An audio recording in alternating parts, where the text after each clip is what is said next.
defensive areas. It's going to be really, really key that they keep their concentration levels in this one. Zulfami Arifin, we touched on him. He's been excellent in that controlling role in midfield. Krajcek and Shawal Anwar. I mean, Shawal Anwar, the goals that he scored, 3 goals, 2 assists in 5 Singapore Cup appearances. He's really been such an important player for them in this campaign. And throughout the year, in fact, even 11 goals and 6 assists, I think, in the SPL.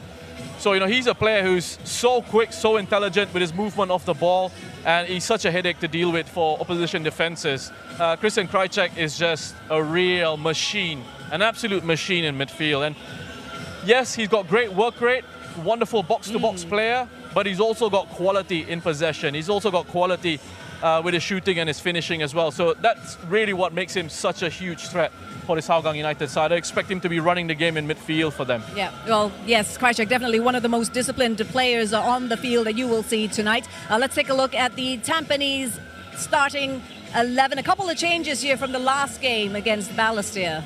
Well, it's interesting, Tampines Rovers here, when you look at them, because we've got them set up in this 4-1-4-1 sort of shape, and we know formations are fluid. It's about the roles that the players will be playing out on the pitch. And Tampines are an interesting side because they could get a lot of rotation. In possession, you'll see a lot of rotation in positions of players dropping into different areas of the pitch, and it's very difficult to then pinpoint these players and say this is exactly where he's going to be playing. So expect to see a lot of movement, pace from Taufik Suparno and his link up with Boris Kapitovic, who just has been having an outstanding season for Tampines Rovers. Again, not just in the Singapore Cup, but throughout the year as well. Of course, finishing as the Golden Boot winner in the SPL, and he'll be looking forward to playing a big part for Tampines Rovers up front this evening. I mean, you have Amirul Haikal in there as well, and the reason why I've highlighted him is because I think he's been pretty steady in the Singapore Cup campaign and towards the end of the SPL season. But his role, dealing with how Shawal moves across that forward line, dealing with Shawal Anwar's movement, is going to be another key in that defense for Tampines Rovers, because Shawal is really good, really quick in those areas. Amirul is going to have to be switched on. He does like to get forward and join in the attacks as well, so that's something that Tampines Rovers have got to plan for as well. Hougang's threat on the transitions in those counter-attacking moments. Well, let's listen into the pre-match interviews from the coaches. Clementio, of course, the Hougang coach, he's taking a backseat due to medical reasons. So Firdaus Qasim he'll be in the dugout once again, the man in charge today. Let's start by hearing from him first. Coach, firstly, congratulations on making it to the final. And Coach, we could see the joy from yourself and the team after you booked your place in the final, the manner you did. How much confidence does it give you today? Like every game, we are confident to win every game. So for us, of course, it's just another game, but we know the rewards at the end will be a spot in the AFC Cup, and also, of course, a place in the club's history. And but what's most important is if we just want to win the game today, so whatever it takes. With them being the defending champions of the cup, you come into this much more of an underdog. Does that take away some pressure, or does it motivate you even more to get your first silverware? I really don't like this term of playing as an underdog, but I think we do have, as a team, we have a lot of quality as well. So the players believe in themselves. Whether we are a better team than the opposition, it doesn't really matter, because the most important is to believe in your own ability and what you've been working on. So we are confident to take on anything. And the last time you guys met, you guys won by a goal. But that was back at Hougang Stadium and on a pitch where they couldn't really play. Does today's pitch change the way you guys approach the game? We beat them 4-2 on the artificial pitch. Likewise, last season also on any pitch we beat them. So it doesn't really matter the pitch a lot, because what's more important is, again, we have the ability to play football actually. So we are not looking at the opposition too much, but looking at ourselves, and hopefully on this pitch, instead of them, or rather we want to show our football. Coach, you breezed through the semi-finals with the biggest aggregate win in cup history, and now just one hurdle left for you to retain the title. What's the message would you like to send the boys today? Yeah, I think we spoke a lot about coming to the final as calm as possible and stay in control of what we're doing, and ultimately it's about us executing our football and our game plan, and if we do that for consistently for 95 minutes, then we're quite sure that we had put in a very good performance. your recent form in general has been great, but you did fall to a defeat against them in the group stage. What's the key here to make to show that you come up with the win today? Yeah, I think coming to a final, ultimately your previous form is not really a big contributing factor. You know, in the final, many things can happen. It's a one-off game in that sense, and so we're just focused again on what we can control, and that's us and our own performance. One of the reasons perhaps was the pitch at Hougang Stadium, but today you're in a much smoother surface. Do you think the pitch will play to advantage or disadvantage for you today? Yeah, I wasn't going to go there, but since you've brought it up, given us a choice, we'd rather play on a Jalan Besar surface than a Hougang Stadium pitch. But you know, it's a final, so put us on any surface around in Singapore and we will play it, no problem. Lastly, Boris is starting today. You rested him for the last match. Share with us your starting 11 today. Yeah, I think it's pretty much similar to the one that started the first leg of the semi-final, except that Ryan is back, so Ryan slots into defence to partner Shuya. But other than that, it should be the same lineup. So both coaches, they're very focused, very serious as we take a look at the Singapore Cup trophy being delivered here for everybody to see. It's a beautiful looking trophy, isn't it? So Tampines have won this 4 times already. They're looking to make it the 5th time. Hougang United looking for the first piece of silverware in their club's history. Both are very good offensive players, but Tampines probably have the better defense. Do you think that's going to be the big difference between the two teams? Yeah, I think so. I think who finds the balance, whichever team finds the better balance in this final will go on to win this one. But having said that, I think Hougang will try and press Tampines Rovers to disrupt their rhythm in possession.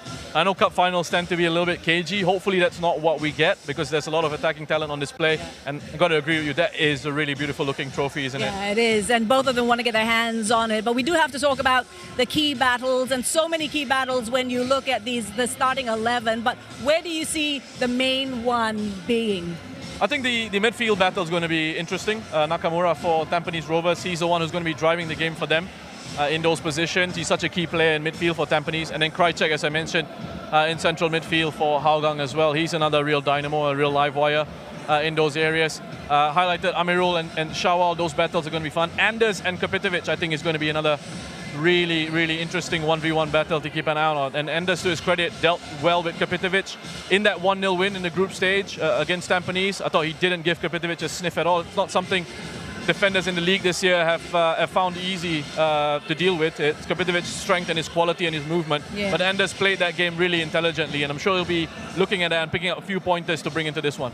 So this is going to be a really, really good performance tonight in the Singapore Cup final between two attacking sides, Hougang United and Tampines Rovers. We are live. We're going to take a quick break, but we'll be back in a few minutes. Mark Richmond and Rish Roshan Rai on comms. Stay with us. Hougang United, Tampines Rovers. This is the Singapore Cup final.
Well, it was raining all morning, but it's clear just in time for the Singapore Cup final. Perfect weather here at the Jalan Besar Stadium, and hopefully we'll be awashed with goals. There certainly is a promise of goals whenever these two sides face one another. 25 exchanged in 5 matches already this year, and of course last year they exchanged 21 in 3 games. In fact, that 1-0 scoreline when these sides last met in this competition was very much an anomaly. So welcome the two sides. It's Hougang United in their first ever finals against Tampines Rovers in their record equaling 9th final for the Singapore Cup, looking for the 5th trophy and looking to try to defend it and become just the 4th team to defend this trophy after Home United in 2001. Singapore Armed Forces in 2008, and of course Albirex Niigata with their 4 in a row from 15 to 18. Respect needed in football. There will be respect, but hopefully there will be goals. 73 already in 17 Singapore Cup games. Roshan, I'm sure it's going to get to 75, maybe even 80. Yeah, listen, we'd like to think so. We certainly like to hope so. Neutral observers, yeah, we're not too concerned. I think whichever side goes on to win this, we don't want to see a KG final. And these two teams have a lot of quality in attack, in those attacking positions. They've also both had their issues defensively this year. So hopefully we'll see lots of chances and lots of goals. You picked up already Kopitovic versus Anders Alplin, but let's not forget as well, there is Bertogol, Pedro Bertoluso, as the VIPs meet the players. So we've got Teo Hock Sing, who is the Vice President of the Football Association of Singapore, and Michael Brown, the Technical Director of the FAS, meeting Teo Hock Sing, of course, very much one of the main men of Tampines Rovers throughout all those years, and that's the reason why the players still show so much affection for him as he greets the players in white. Representing, of course, by Tampines Rovers, the same white jerseys they wore when they thrashed Balestier by 8-1 in the first leg of the semi-finals. That 9-1 win is the biggest ever aggregate score in the history of the Singapore Cup. We'll have more of that later. But Roshan, we were talking about Kopitovic, but those 2 number 9s that we have on display, both of them have already scored hat-tricks in this fixture this year. Yeah, and 2 quite different players in terms of their profile up front. You know, you got Kopitovic, who's yeah, you'd say he's that target man. He's the player who's able to hold on to it and bring others into play in those situations, running into the channels with the speed and his power that he has. He's sort of that typical kind of number 9 in the sense, whereas Pedro Bertoluso is more like a false 9 at times. He tends to drop off into deeper areas, move out into wider positions, and sort of allow the runners to get in ahead of him, the likes of Amy Reka, the likes of Shawal. He gives them that space by dragging defenders out with him and using that space for the other players in his team to go out and exploit in the opposition ranks. Well, I know you're doing the other semi-final, but I was doing the Balestier and Tampines semi-finals, and I can tell you that Tampines midfield just looks so very fluid. Nakamura is in such solid form. Yamashita to Ahmad Akasha has been given the whistle for the Singapore Cup final. He actually refereed a game between these two sides in the Community Shield of 2020. It was a hot-tempered affair as well. We gave out 7 yellow cards and a red card. Tampines won that one by 3-0. So a reminder of the lineup. Hougang United make that 1 change only, and that comes in between the sticks as Zainul Kulam takes the place of youngster Aizil Yazid. But the rest of the players still the same, with a lot relying, of course, on Shawal Anwar. And let's not forget as well, Sahil Suhaimi, who's shown some good form in the Singapore Cup, scoring as many goals in this competition as he did in the Singapore Premier League. Yeah, look, he's enjoying himself. And again, it's because of the role that I think Bertoluso plays and the role that Sahil plays, you know, gets himself into good positions. Firdaus Qasim, who's taken over for the Singapore Cup campaign, sitting alongside Yuki Fujimoto, one of his assistants, and the set-piece specialist, the one who's been organising the very effective set pieces for Hougang United. Tampines Rovers put that same team out to that one by 8-1. The only change is Andrew Au is on the subs bench, and Rian Sanizal, who's had a call-up, of course, to the Singapore side for the AFF competition. That means Irfan Najib will go over to right full-back, but Yamashita was absolutely outstanding. He was a real rock, dovetailing Irfan Najib at the heart of the defense over the 2 legs against Balestier Khalsa. Bertoluso did extremely well, but against Yamashita, I'm sure Albirex must have been wishing that Yamashita was still playing for them in that semi-final 2 legs. Yeah, I mean, look, he was very effective for them last season, and that's the reason why Tampines Rovers went out to go and bring him in. We've got a lot of time for Gavin Lee. As I said, I think he's a very good young coach, but he's got a lot of experience. Having been at Tampines Rovers since 2019, he's already won this competition. And he's got that experience with as the advantage against Firdaus Qasim. But it should be fascinating, the tactical battle between these two sides. Well, Gavin was just the assistant manager the last time Tampines won this cup in 2019. And of course, Firdaus Qasim taking the place of Clement Teo. Clement out due to medical reasons. He turned 56 yesterday, just in time for us to wish Clement, if you're watching this, a very happy birthday. Gavin Lee, by the way, has got a losing record against Hougang, and you touched on it as well. I mean, it's like they might start as underdogs, but Tampines have always looked at Hougang as very much like a banana skin, isn't it? Yeah, it's been very even between these two sides, and I think it's the way sort of Hougang set up against Tampines, and it's the quality that Hougang have in those attacking areas, the pace that they have in those positions, the intensity that they press at. Tampines are a side who like to play out from the back, and that sort of invites that pressure from Hougang. And if Hougang are very smart and they're very sort of together in terms of how they press Tampines, they can get quite a bit of joy from that. You rarely see Tampines really changing their style too much. They will still try to play out from the back, but I think you can see a few moments where they look to try and draw that press initially before bypassing it with a longer pass, perhaps into the likes of Kapitovic up front. So Tampines looking for their 5th Singapore Cup. Hougang looking for their first ever trophy in Singapore football. The final game in the Singapore football calendar gets underway with Hougang kicking us off from left to right, and immediately Zulfami trying to hit one with that long raking ball already, trying to get their wingers going, because those wingers were super effective against Albrecht, who had no answer to the likes of Shawali, but Amy Reka by the side as well. So it's Irfan and Rian Sanizal down that right-hand side. Down this left-hand side, Amirul Haikal and Yamashita. We talked about how fluid they were. Ong Yuan, how about that for a big up for the youngster? They've decided to start with him in central midfield. He too played an outstanding role in that 8-1 victory, especially with that service to Yasser Hanapi, putting a ball that was so superb. Well, Tampines Rovers are really the form team coming into this final, of course. Only that one defeat in their last 13 matches, and that was against Hougang. But their football, I mean, the way that they played, especially over the last 2 months, Roshan, has just been tick-tocking and so very fluid, isn't it? Yeah, it's been very smooth, and they're playing with lots of confidence. Even these younger players, mistakes might happen, but they're encouraged to just keep going and sticking to their philosophies and sticking to their style.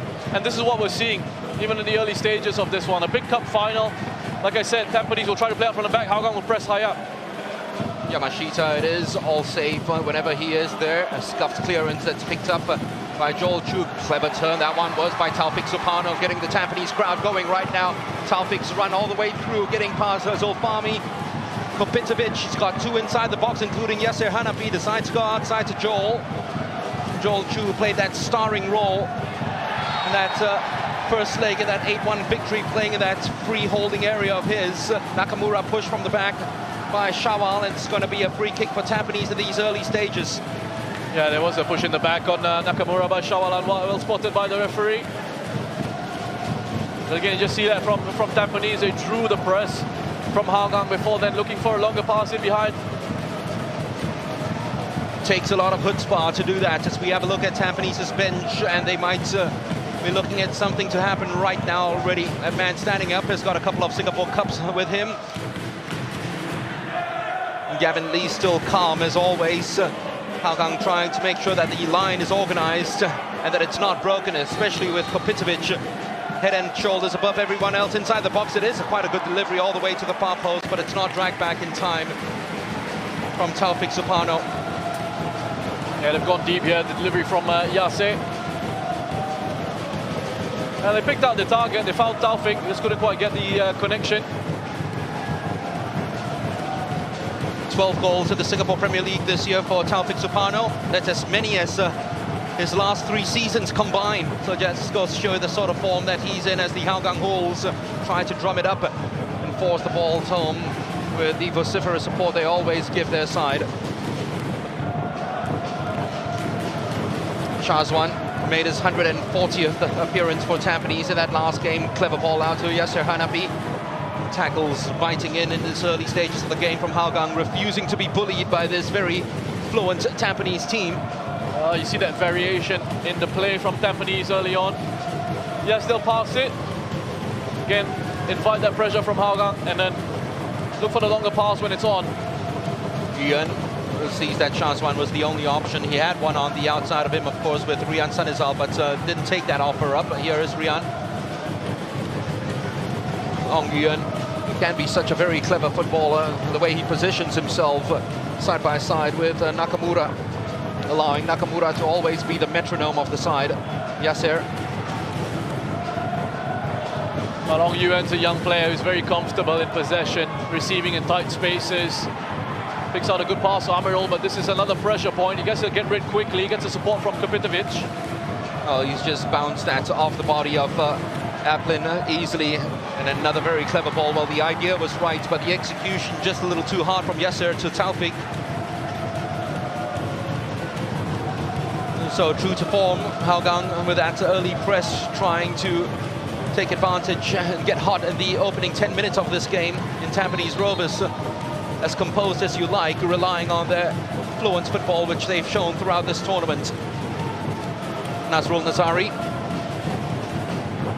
was sent off by this referee once this year already. Shazwan clearance long, knowing that Kopitovic was right up there. No nonsense from Anders Aplin. That's a super touch, wasn't it, from Shawal Anwar. Easy to get that one wrong, but he got that absolutely right to tee it up for Nazrul, and a foul committed on him.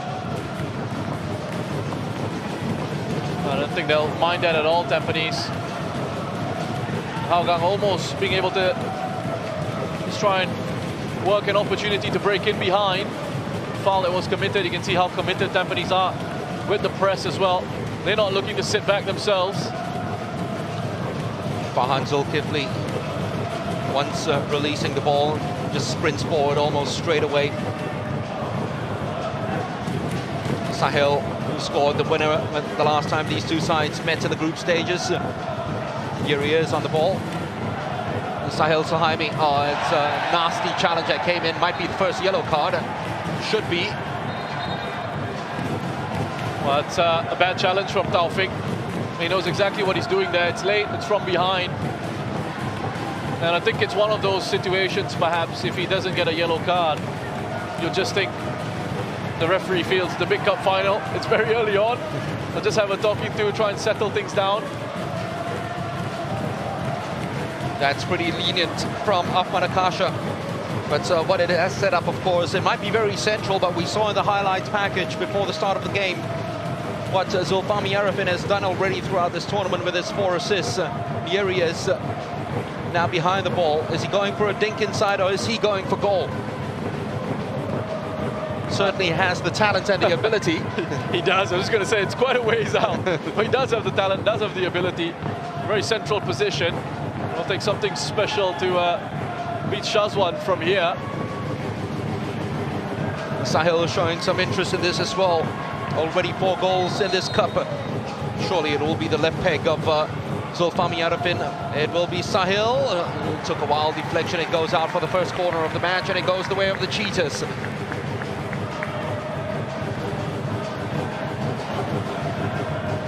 There you go with the wall. Just about doing its job. I'm not a big fan of players in the wall turning their backs to the shot that comes in. Well, on that occasion it worked. Sahil goes right into the mix.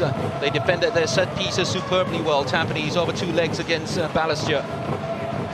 Picking up the men inside the penalty box, and of course with Kopitovic always free to head those dangerous crosses away. Standing right in front of Shazwan Buhari here. The referee having a little chat with Bertoluzzo, I believe. Well, it might be Lionel Tan, who's side by side with Rian Sanizal. It will be Zulfami to swing this one in. It's a wonderful delivery yet again to the near post. Great work by Yasser, not so much by Ong Yu, and really scuffed that clearance, screwed it all over the place. Bertoluzzo's asked for handball. Referee said play on, and they do play on. It's a mistake. Bertoluzzo's shot almost looped in behind Shazwan for the opening goal of the game. Let's have a look at this here. Tampines, have had opportunities to go and clear their line. Tan wants a penalty. He believes there was a handball from Yase, and they're very fortunate, Tampines, that they get away with that. Taufik as well, scuffing his attempt at the clearance. So slight panic at the back line, and that's something that a lot of people will be talking about as well. The first 10 to 15 minutes, nerves can be such a cruel mistress in football, and it might play a part here as well, even to the most experienced of players. But at the moment, they're all settling to it finally well. Wonderful control by Nazrul Nazari, who got it to stick almost instantaneously. Shawal Anwar uses his body well enough against Amirul, and it's going to be a throw to Hougang. Applauded by Padao's Kasim. Well, they forced a mistake with the pressing there, Hougang. Wasn't the best of passes. Back to Shazwan. Krajcek. Came off Rian, and it's going to be another corner for Hougang, forcing the tempo here in the opening 10 minutes. Deflected coming off Ryan Salazar, getting in their way there. Krajcek has got the quality to hit them from range. It opened up for him, so why not?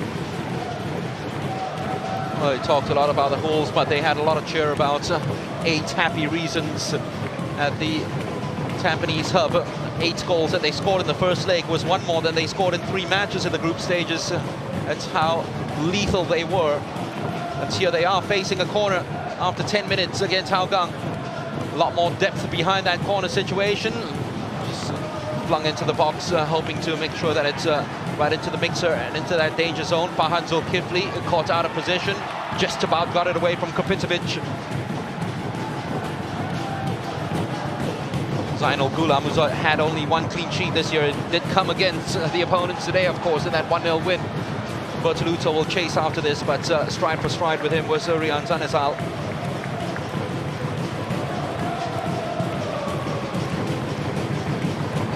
So neither goalkeeper tested, but both sides already showing signs from set pieces of threats that they can provide in this cup final.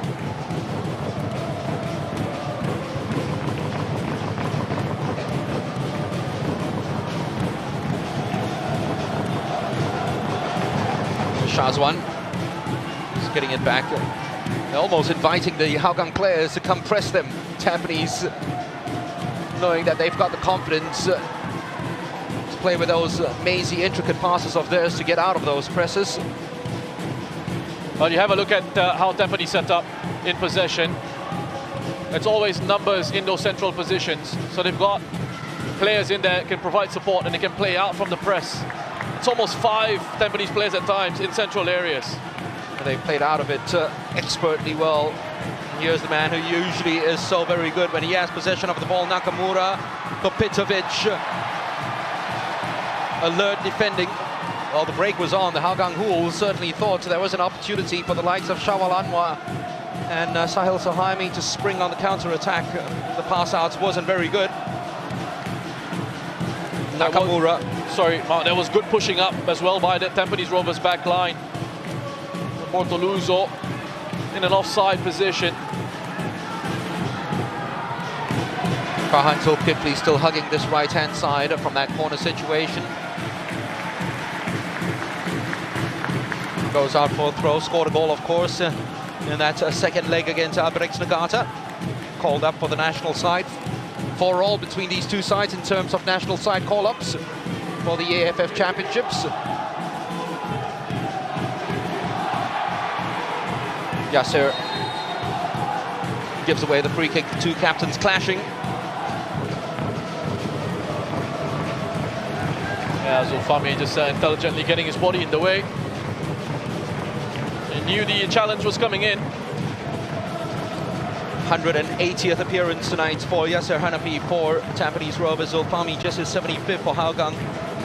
And top of the assist department in the Singapore Cup, hoping to put another one to his name here. Drills it long, just hangs it up in the air for a long time, knowing that he's got the players who've got the prowess to win those aerial duels.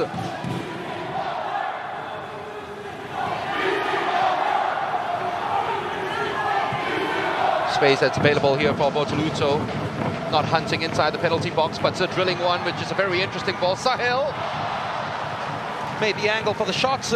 Once again, good defending by Ryan Sanizal.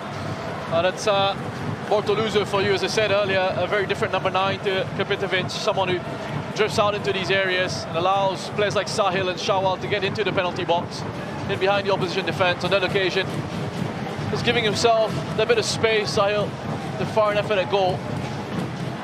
Ryan Sanizal, to his credit, was quick to close down. Be interesting to note after 15 minutes the amount of passes between the players in white inside their own defensive third, because I'm sure it's off the charts at the moment. And yet again, just playing it amongst themselves, playing it square and hoping that the Hougang players would come out with a press. Well, if you can, just take your eye off the ball and have a look at Tampines Rovers and their setup in midfield. Lots of rotation going on, players switching positions. Yase dropping in at left back now, allowing Amirul to push forward. It's a very clever ball. Kopitovic has made a very intelligent sprint just in front of Lionel, but not enough elevation behind that pass. A hand cross from Amirul. It does go out for a corner though. Yeah, I mean, the ball's played into him, I think, perfectly. Keep the momentum of the move going. Wasn't a very good cross, but it's given Tampines Rovers a chance from this corner. Their first of the match. Yasser to take this, of course. The main target is Kopitovic. Yamashita's gone up there. He's got 2 this season already, but not one since the 13th of August. He's hunting for it as well. Those will be the 2 main men that they'll be searching for, but it goes way too deep. Saved by Gulam. Well, that's climbing on the back, of course, of the Hougang player. So even if that had gone in, the referee would have disallowed it. But that was an opportunity, wasn't it? Yeah, again, they look for the delivery towards the far post. That's a good climb by Irfan. Zainal was up to that. Excellent save. How quickly he had to go down to keep that away. Was that a foul? The referee actually gave that as a free kick, that climb by Irfan on Christian Krajcek. I thought he climbed early. It's one of those situations where you get up early and then you just sort of leave your hand there for leverage. Zainal wouldn't have known too much about that anyway. It was a save that he had to make. Goalkeepers love to get their gloves stung in the early minutes just to give them some confidence for the rest of the match. That will give Zainal a lot of confidence for the following 75 minutes of this game. It's a wonderful run from deep by Krajcek yet again. He's got such great engine room, doesn't he? Fashions the angle for the cross, hangs it right up there. Yamashita, my goodness, that centre-back has just been outstanding over the last few matches. This is good work by Krajcek. Just the stop and the start again. Yamashita making sure he was well positioned. Amirul, and also track the movement of Shawal.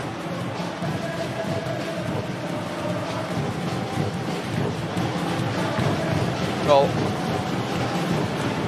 it's a contrast of styles, isn't it, Roshan? So very deliberate from Tampines, whereas whenever Hougang have got the ball, it's direct and boom, boom, boom. They're trying to hit their forwards at every given opportunity. Well, they're quick and direct, Hougang United, and that's where they're at their best, because they have pace up front. They don't risk turning it over in midfield when they try to play out from the back. Oh, it's a lovely back heel that's put right through. It's the opening goal of the game. Christian Krajcek once again coming from the... He stole the ball, he pilfered it from the captain Yasser Hanafi. But how about that? So for a back heel to set him up for the opening goal of the match, and it comes after 17 minutes. Excellent goal. Wonderful goal on the transition, and this is something that we've highlighted of Hougang United.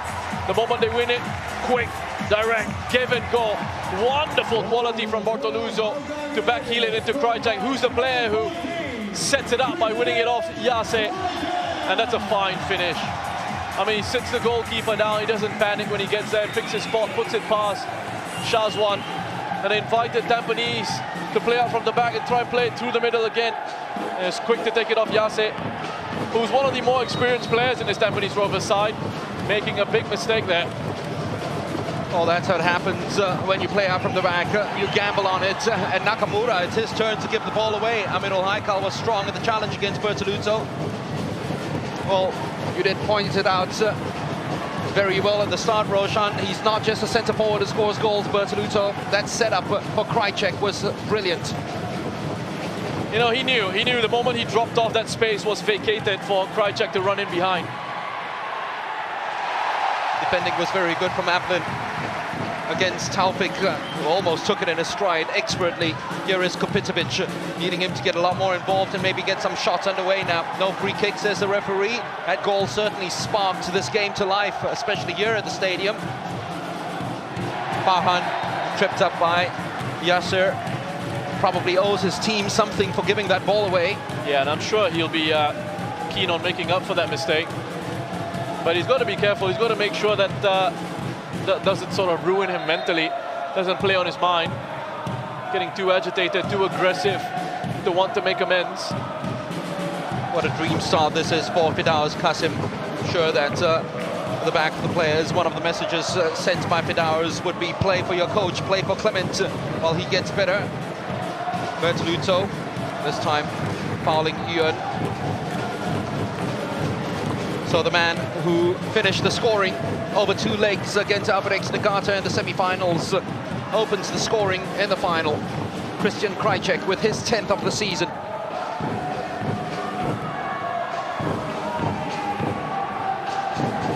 And Nakamura, you can see the nerves just being rattled a little bit from Tampines Rovers. Looks so very composed and easy and smooth in the opening exchanges of this game when they were passing it down the backs, but even Nakamura's guilty of giving the ball away right off from the kickoff, and a lot more direct this time.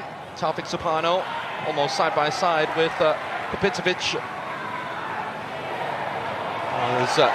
Squeezed himself out of the cul-de-sac pretty well to free up Nazrul Nazari into space, just a little too hard for Bertoluto. Shazwan invited to lace this one and laser it right down the line for Kopitovic. Aplin is. It's exactly what you have to do when you're playing against someone with the ilk of Boris Kopitovic. It's always to ensure that there are helpers winning the second ball. Taufik's done well to skip away from a couple of challenges, including Krajcek, who's coming back to try to help him out, and does. That's the work rate from Krajcek. It's not just in attack, and he causes problems defensively. He helps his side out as well. So a good example of him not giving up on it. Kopitovic, ball nicked away from him.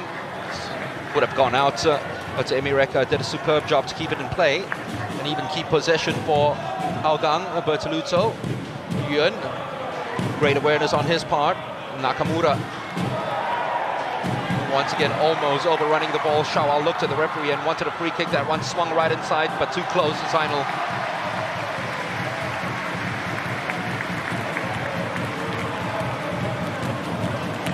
It's been a really good final so far, and that goal can only help open the game up as Tampines search for a way back.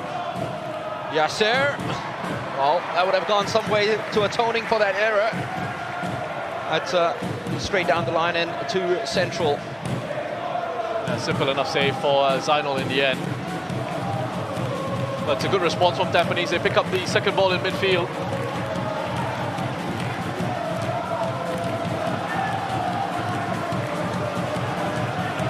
Yamashita will pick this one up, keep it in play. I'm sure Gavin Lee will be drumming it into his charges to keep playing their football and believe in their philosophy, despite the fact that they're 1 goal down, despite the fact that they came from trying to pass it out from the back.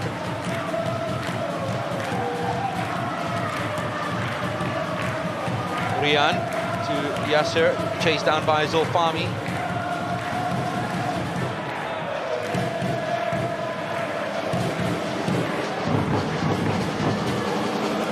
Nakamura, oh, wonderful stuff. That little nutmeg just to set a teammate free down on the right, and that's even better stuff from Joel Ju. A cross that's eluded everybody in the box, including Yasser. Never went to Bertoluto, so Fami couldn't control it. And Joel will put it all the way back to Shazwan Buhari. That was lovely from Ong Yuen down the right, through the legs of Farhan. It was nutmegged twice in quick succession. And certainly got the tail feather up of the Tampines supporters. Joel releases it quickly. Referee plays on the advantage. Taufik Supano turns away from danger, was clipped. Referee saw nothing wrong with it. So this time he will see something wrong with that challenge on Farhan Zulkifli from Yasser. This is a good response from Tampines, as I said. They're trying to work their way forward. Yeah, there was a foul there on Farhan. Just getting clipped by Yasser. Might find himself in the referee's book soon for repeated fouling.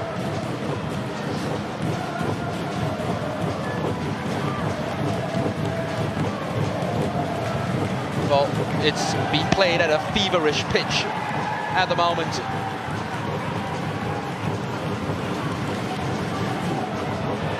Joel Chu, a stray pass from him.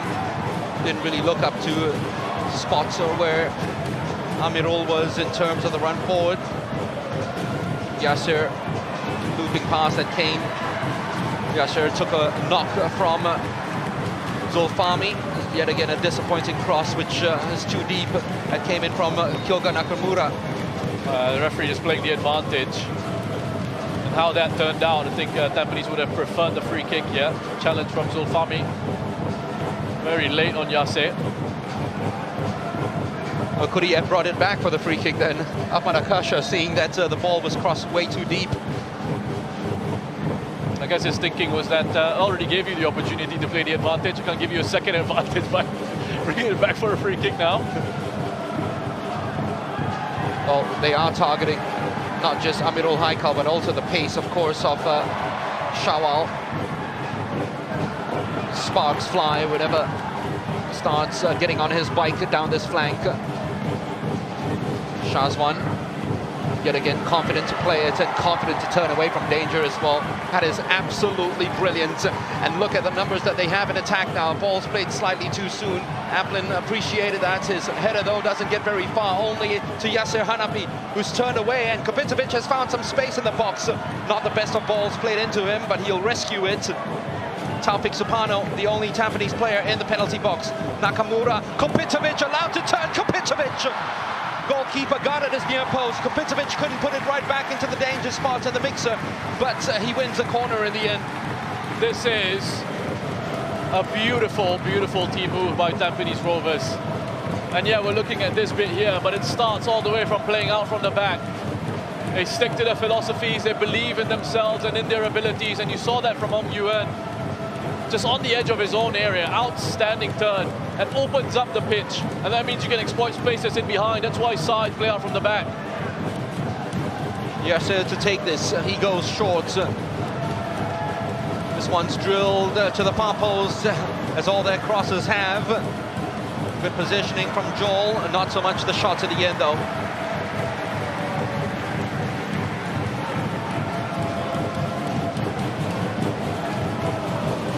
Hong Yuan, 19 years of age, playing with that sort of confidence. I mean, just incredible. He's a player I've watched for a few years now, and it's no real surprise. He just keeps impressing. He, of course, played with Albirex Nagata, and that's where it infuses your philosophy of playing from the back and being fearless on the ball.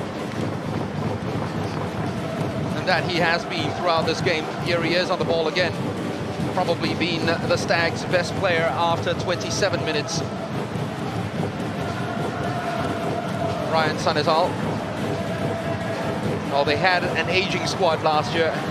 In terms of putting the average age down, they've certainly done a lot with the players that they have. Nakamura knew exactly where his teammates were before the ball had reached him. Yasser, Taufik dropping deep, coming short. Ian, of course, always getting things ticking over, always moving into those forward positions to draw those Hougang players with him. Allowed to turn now. That's probably the first straight pass that he's hit in this game, Hong Yuan. Yeah, but again, I mean, just have a look at how they outplayed Hougang in that situation. Getting bodies in support of the player in possession, Hong Yuan, in a nice pocket of space in behind Hougang's midfield. Just couldn't find a pass. But these are the kind of things you take encouragement from if you're Tampines.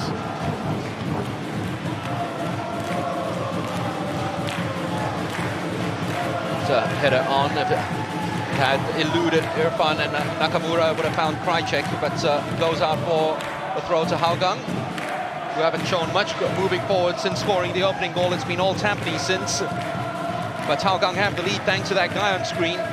Christian Krajcek, in fact, those two were very much the lead actors in that opening goal for Hougang, with Yasser losing the ball, Krajcek winning it and exchanging passes with this man on the ball, Bertoluzzo, before scoring. That's a very good win in midfield by Zolfami. Tackles flying in, trying to show that they're not going to stand down. Players falling on the ground. To referees allowed play to go on. Trying to look for the angle to really pull the trigger then, but couldn't find any. There is an open shot that was available then, but it goes blitzing over the bar. Well, effort from range by Emireka. And it starts in midfield here with Bortoluzzo actually taking it off Hong Yuan. Ends with the shot from Emireka. Here's Irfan and Ryan Sanizal. Yet again, Yuan dropping, coming short, asking for the ball, combining with Joel. I haven't seen much of Joel Chu yet in this game. He was such a creative influence in that first leg against Balestier Khalsa, really running the show from midfield, but it's a free role of his, but he's been picked up well enough by this Hougang side. He does well just to steal the ball away at the very last minute. The sliding challenge that came in, ball that was played a little too quickly perhaps from Taufik. Yuan always available down this left-hand side, but not enough power behind that pass.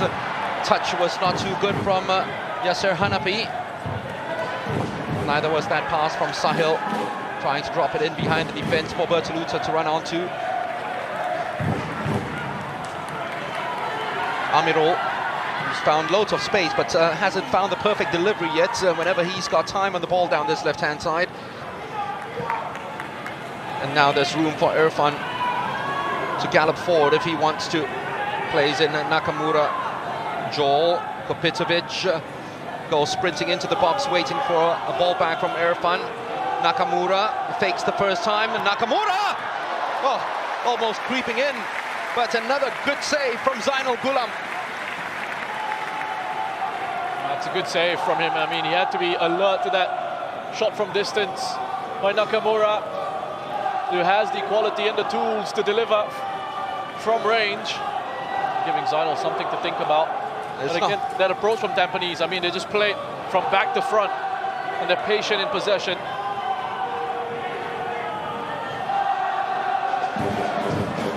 They play their corner short again, just all goes wrong and pear-shaped.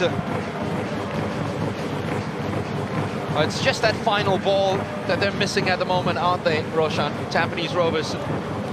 That's delivery inside the box just hasn't been top-notch yet from them.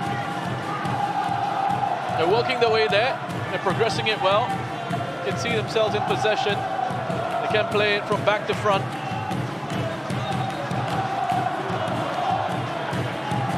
Stray ball from Yuan, forcing Ryan to chase, and he couldn't keep it in play.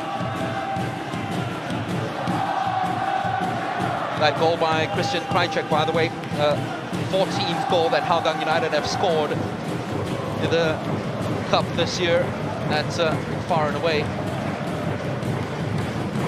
the best ever campaign in terms of a goal scored. It's their maiden trip to the final.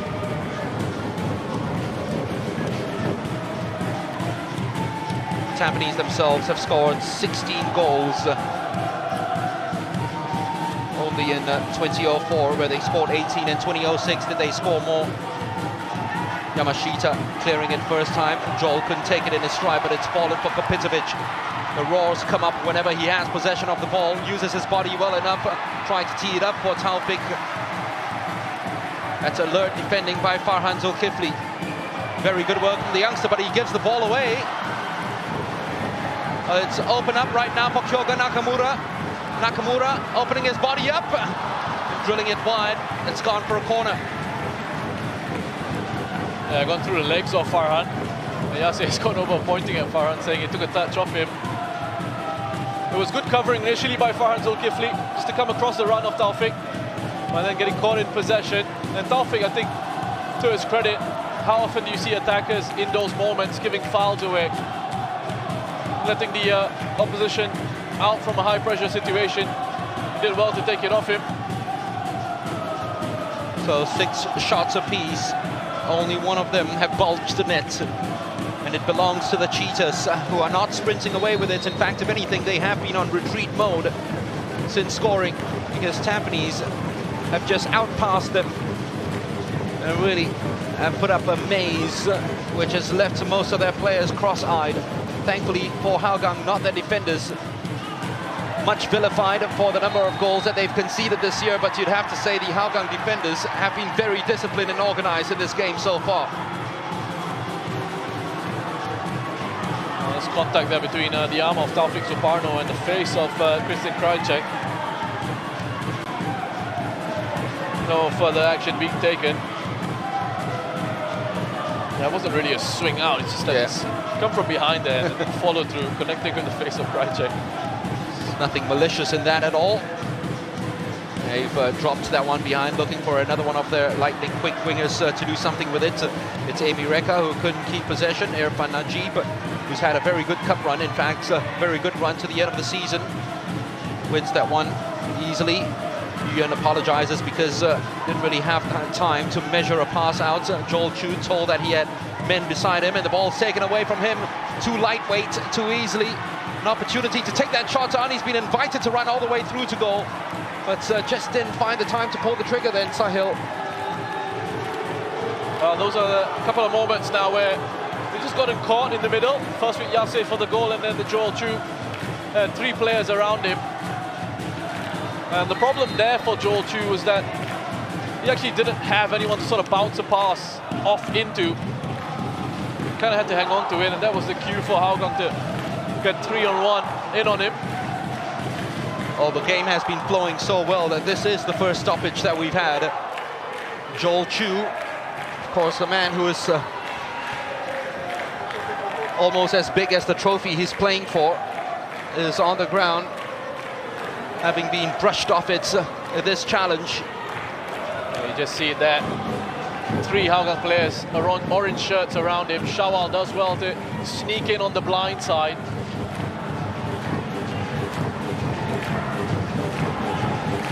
That's a bit of a heavy first touch, means Shawal receives the invitation.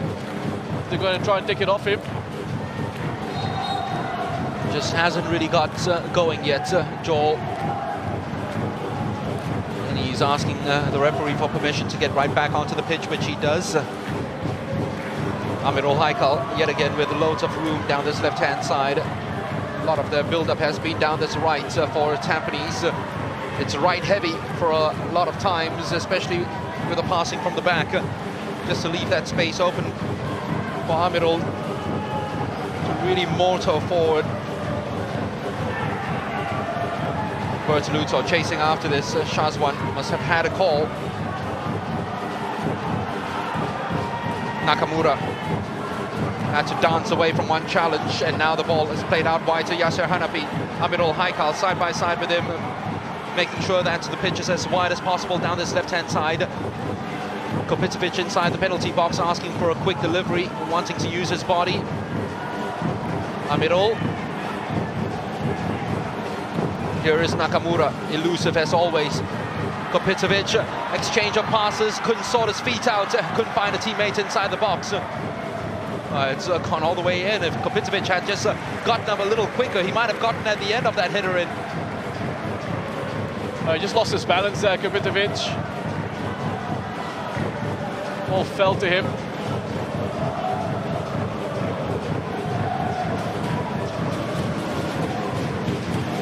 He's already had a shot in anger in this game, which was belted out by Zainal Ghulam, who's had to make 2 very good saves already. Well, I was just going to say earlier, the way that, just because of the way Tampines set up in possession, Nazrul at times has almost got 2 players to deal with on his side of the pitch. Amirul has got quite a bit of freedom on the left. If they can find a way out into him.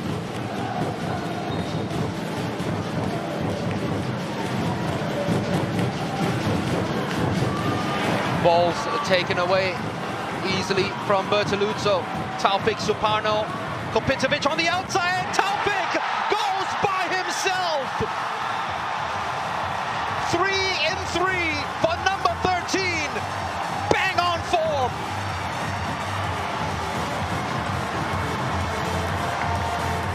What a finish.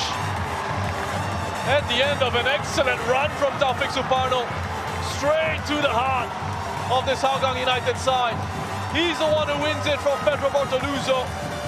Drives forward, uses his pace, his energy, and that is just a superb shot. It finds its way past Zainul Ghulam. Single-minded from Taufik Suparno. Ends up in the back of the net. It's a goal that Tampines, I think, deserve. They responded well to going a goal down. They stuck to their principles. But it's another goal on the quick transition. One for Hougang, one for Tampines. And here is the scorer of the equalizer, Taufik Suparno, who's actually got a couple of goals against Hougang this season.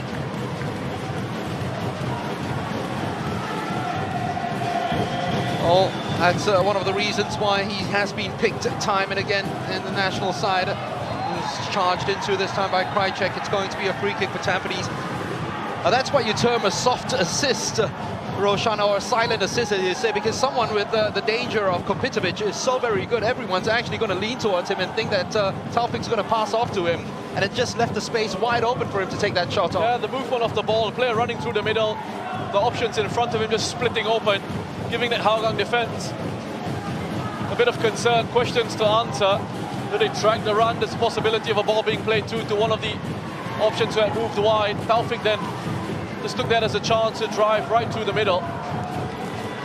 He still had to finish it. Let's give him credit. He still had to finish it, and what a finish it was. And both goals in almost similar fashion. Team losing the ball in the middle of the pitch, and then the person pinching it goes on to score it. There's always a lot of talk, isn't there, when the side who tries to play out from the back, when they lose it and they concede, there's always a lot of criticism about playing out from the back and why you shouldn't do it and this, that and the other. Well, how about losing the ball at the halfway line and still getting punished?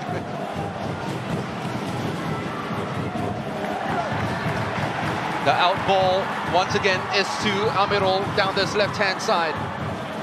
Yasser will feel a lot better now because this man on the ball has equalized. Flicks and tricks coming out from Taufik Suparno. A little more straightforward from Kopitovic. He's not really had the best of matches so far.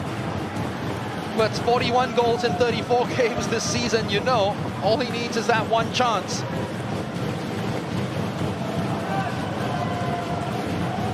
And mind you, he's got 8 in 5 matches against Hougang this year already, including a hat-trick in their first meeting. With those goal-scoring numbers, you want him to stay up front. Boris, forget about playing those passes from deeper midfield areas. Shawal just wedging it inside the box. Bertoluzzo took some time before he got it under control. Yasser will be feeling a lot better about things. It's Bertoluzzo now that's got some making up to do. Well, then again, he'll say that he set up the goal. He's trying to set another one up here, just slightly behind Sahil. Nazrul does find Sahil. See what he was trying to do. At that time, you could also see what he was trying to do, but he got it all wrong. Yeah. Leaning back, connecting with below the ball.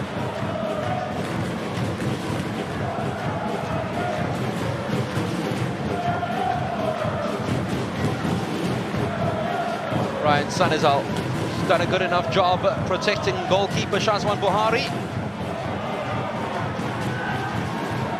Yet again, acres of space for Amirul Haikal. Kopitovic and his Elflin is never far away from him. In fact, probably has got a Velcro tag onto Kopitovic all match long, and he's Velcroed himself onto the Tampines number 9. Emireka getting in the way of Farhan Zulkifli. A little messy from Hougang. Ong Yuan given time to travel. Joel Chu given time to spot. Doesn't provide the finish.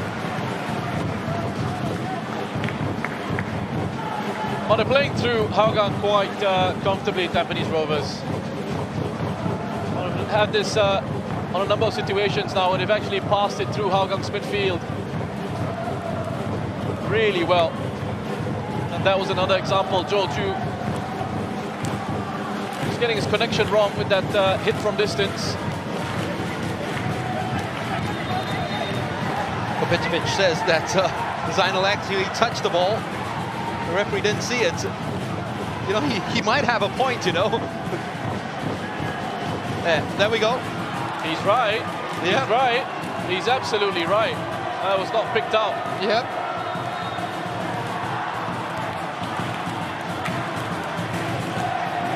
He'd already placed the ball in the 6-yard box. Unless the ball was oscillating while he took that on, but... It looks stationary to me. Yeah.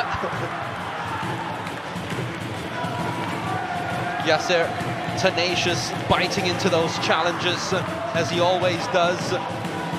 Sahil growing in inches just to get it before Yamashita could. Bertoluzzo does extremely well just to tow it away from Irfan. Brilliant challenge. It had to be perfect, let's put it that way. Otherwise, the free kick would have been given away. And by golly, it was Irfan Najib. That has certainly mirrored the form that he's shown of late. Kopitovic in the penalty box. Aplin's got to judge this. Well, he totally misjudged it. And Kopitovic, full-blooded, couldn't keep it down. But his cross doesn't look that dangerous as it's just floated in, and you expect the central defender, who has a lot of time to read the flight of it, to deal with it. He doesn't, and Kopitovic just peels away. He's disappointed with his attempt at a finish there, Kopitovic. Just the first mistake from Anders Aplin in this game. He's done such a great job shadowing Kopitovic. Just at one door left ajar, and Kopitovic almost punished him. What it is that if this Roshan, if it finishes this way, it sets up for a mouth-watering second half, doesn't it? Kopitovic yet again trying to bully and muscle his way through a challenge of Lionel Tan, failed to do so. You know, I don't think Hougang are playing particularly well. And yeah, they've got a setup here. They're trying to invite Tampines to play into certain areas, but Tampines have been able to play through the press for most of this first half. And again, yes, I know, finals aren't necessarily about playing well, they're about winning. As long as you get the result at the end of the day. But there's a danger here as Bertoluzzo gives away this free kick and finds himself in the book. Now Tampines will carry this momentum with them into the second half. There's 2 yellow cards in quick succession, one for Zulfami as well. I think the Bertoluzzo one was rather harsh, considering the number of challenges that we've seen in this game. But Zulfami's one was certainly deserved. Hougang just losing the plot a bit here. Last thing you want is to concede just before half-time and go in steaming. Well, I think that supports what I just said. Hougang haven't been really playing well. They're frustrated with the way things are going because they're not getting close enough to Tampines Rovers to be able to take the ball off them. And there's real danger here. A lot for Firdaus Qasim to talk about in the dressing rooms, but will he talk about it at 1-1 or 2-1? Well, at the moment it's still 1-1. The referee, I'm sure, will add on some time for those cards that he dished out. No, he won't. And what has been an exhilarating first 45 minutes in the 2022 Singapore Cup Final. Krajcek gave Hougang the lead, and then Taufik Supano scoring the equalizer for Tampines Rovers. What a goal it was as well. Both goals coming off mistakes, trying to pass out from the back. Yasser Hanapi had his stolen from Krajcek, who exchanged passes with Bertoluzzo, that cheeky back heel, giving him that chance to make it 1-0. And then Taufik Supano sprinting all the way from halfway. Everyone was keeping their eye on Kopitovic. He went for goal and he lashed it in. It is 1-1 at the break. We've got Colette, we've got Roshan to talk things through at the half when we come back.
Welcome back. We are at the Jalan Besar Stadium, and we've just seen the first half of the Singapore Cup final between Hougang United and Tampines Rovers. It is one apiece. It is even Stevens. It is everything we expected from the Singapore Cup. It's been a very good final. Again, it said that we sometimes see finals as cagey occasions. Yeah. It hasn't been the case at all, and it's because of the attacking talent that we have on both sides. And Tampines Rovers, I think, have had the better of the first half in terms of the chances that they've created and also the way they've approached this final, looking to try and control it rather than waiting for things to happen. Yeah, we're going to take a look at the highlights, though. Hougang, I thought, had the better start once the whistle went. Yeah, I mean, look, Hougang had these opportunities early on. Sahil here with this shot, a cross coming in from Pedro Bortoluzo, who peeled the way out into this wider areas, gets the ball into the box there. He was quickly closed down, Sahil, by Ryan, but I would sort of class this as not really a clear-cut opportunity, more like a half chance for Hougang. And then in the 17th minute, I mean, all that pressure that Hougang had been piling on Tampines, it finally paid off. I think it was Yasser Hanapi was robbed there by Christian Krajcek. He got the ball taken off him by Christian Krajcek there, who, to his credit, was very good at sniffing out the chance and the opening to take it off. Yasser Hanapi, there you go. Give and go, Bortoluzo well positioned, sees the gap, back heels it into Krajcek. Was nice and composed with the finish. Yasser, I think, just dallying, a nice return pass back to Ong Yuen would have settled the problem for them, but credit to Hougang for their pressing in midfield there. So Hougang United were 1-0 up in the 17th minute, but as you mentioned, Roshan, as the game wore on, Tampines got back into it, and Boris Krapitovic, as you know, he is always involved in some way or another. Yeah, a real threat up front, Boris Krapitovic. Very difficult to deal with him in his pace and his presence up front, his strength, and also his movement in these moments. He just sneaks in on the blind side of that Hougang defense. Unfortunately, couldn't find his way past Zainul, but a real threat. And Tampines responded well to going a goal down. Yeah, it was pretty much all Tampines from that point. Kyoga Nakamura, he got involved from range with that trademark left footer of his. Yeah, he gave Zainul something to do. You know, he's got the quality, Nakamura, on his left foot. In these moments, you know, he certainly is a threat. And again, it was Tampines just working that space to get a shot away at goal, and Zainul being forced into a save. A couple of minutes later, it was a Nakamura once again. A beautiful cross in here, finds him all alone, but just didn't do quite enough to get this on target. Yeah, again, they create this opportunity because they sort of play it through the lines, get it forward, and Taufik, to his credit, I think, you know, what he does well here is not give away a free kick. He's not lazy, he's disciplined, he wins it back, he gets his reward. Ball falls to Nakamura, just can't quite fire it on target, but the warning signs were there for Hougang, and here the goal comes. They just take it off Pedro Bortoluzo, and there's still so much work to do. You see the runs of Krapitovic and Yasser stretching the two central defenders. That creates a bit of space for Taufik to work with. It's a superb finish from Taufik Suparno, because he does this all on his own. It was absolutely single-minded. I mean, he had players on the left, he had players on the right, but he knew exactly what he wanted to do. Yeah, and I mean, to not just do that, not just have the energy and the pace to get forward there, but to back yourself, to find the finish. You know, he's looking, he's having a look, he says, okay, my options have closed off, I'm going to take this. And he fires a brilliant shot in past Zainul. That is such a good goal, and it's one of those rare goals in football where you don't really have someone who's credited with an assist. Yeah, absolutely, right there. Taufik Suparno, glorious goal, and this one, Boris Krapitovic, a chance to give Tampines the lead into the second half, but no, what happens? I think he's just leaning back as he hits this. Krapitovic doesn't get the right sort of connection. You can see that with his head, but you look at these chances, Hougang have had their fair share of opportunities, yeah, but Tampines have had more of those on target. Yeah, I'd say Tampines have probably created the better of the opportunities. Yeah, it's been a feisty first half, quite physical as well, and that's resulted in a couple of yellow cards for Hougang United. How do you see the second half being played out? I think same sort of situation. We're going to see Tampines Rovers still again trying to stick to their philosophy, to their game plan, again try to play out from the back, and then Hougang, for them, I think it's going to be the same thing. They look to invite Tampines to have that possession before setting a few traps. I'd like to see Hougang just be a little bit more compact as a team. That's a problem for them. Tampines are playing right through Hougang's midfield a little bit too easily. So if the lines are closer and they're more compact with each other, then at least you can just try and limit those spaces for Tampines Rovers to work with. Do you think things will start to open up a little bit and we'll see a few more goals in the second half? it could go that way. If one of these two sides score, then yeah, it will open up. But again, there's that thinking that because it's 1-1, it's a second half of a big final, there's no real room for error here. So you then could start to see these two sides perhaps just close up shop a little bit. Nobody wanting to overcommit themselves and nobody wanting to make that mistake that could cost them the cup. Well, you know what? It's a terrific turnout here at the Jalan Besar Stadium. There was a little bit of a queue getting in earlier on at 5:30 at kickoff, but it has filled out and the atmosphere is absolutely terrific. As it stands, it is Hougang United 1, Tampines Rovers 1. We've got the second half coming up. Stay tuned.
You couldn't have asked for a game to be as brilliantly poised as this one. From the Jalan Besar Stadium, 45 minutes to go, maybe more, of the Singapore Cup Final 2022. And it's one apiece between Tampines Rovers and Hougang United.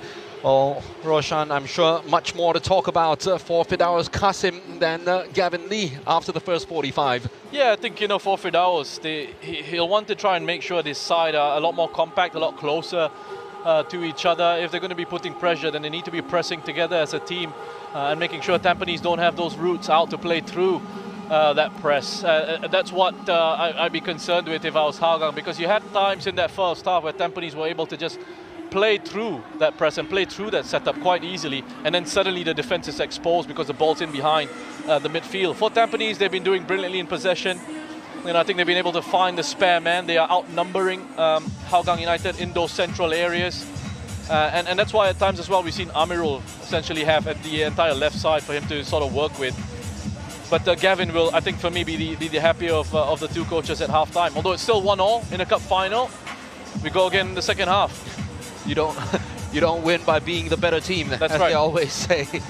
Oh, we might have Mehmedovic ready to come on for this second 45 minutes. Of course, came off the bench to score 2 against Balestier in that first leg. Might be for Joel Chu. That was the substitution that they made in that first leg. Joel was pretty ineffective, you'd have to say, in the first 45 minutes. Not the same sort of freedom that he had in the first leg against Balestier in this one. Hougang did a good enough job on him. And Mehmedovic, different player altogether, isn't he? Yeah, different player. Mehmedovic, I think, will add a lot more quality to Tampines Rovers' play, especially in those attacking areas. He drifts around the midfield very well. Tampines Rovers number 10, Zarudin Mehmedovic. He's such an intelligent player, very classy in possession, and he can certainly pick a pass. So expect him to be even more influential for Tampines Rovers in the second half than Joel perhaps was for the Stags in the first. Well, we probably expect him to play a lot closer to Kopitovic than Joel did in that first 45 minutes, that's for sure.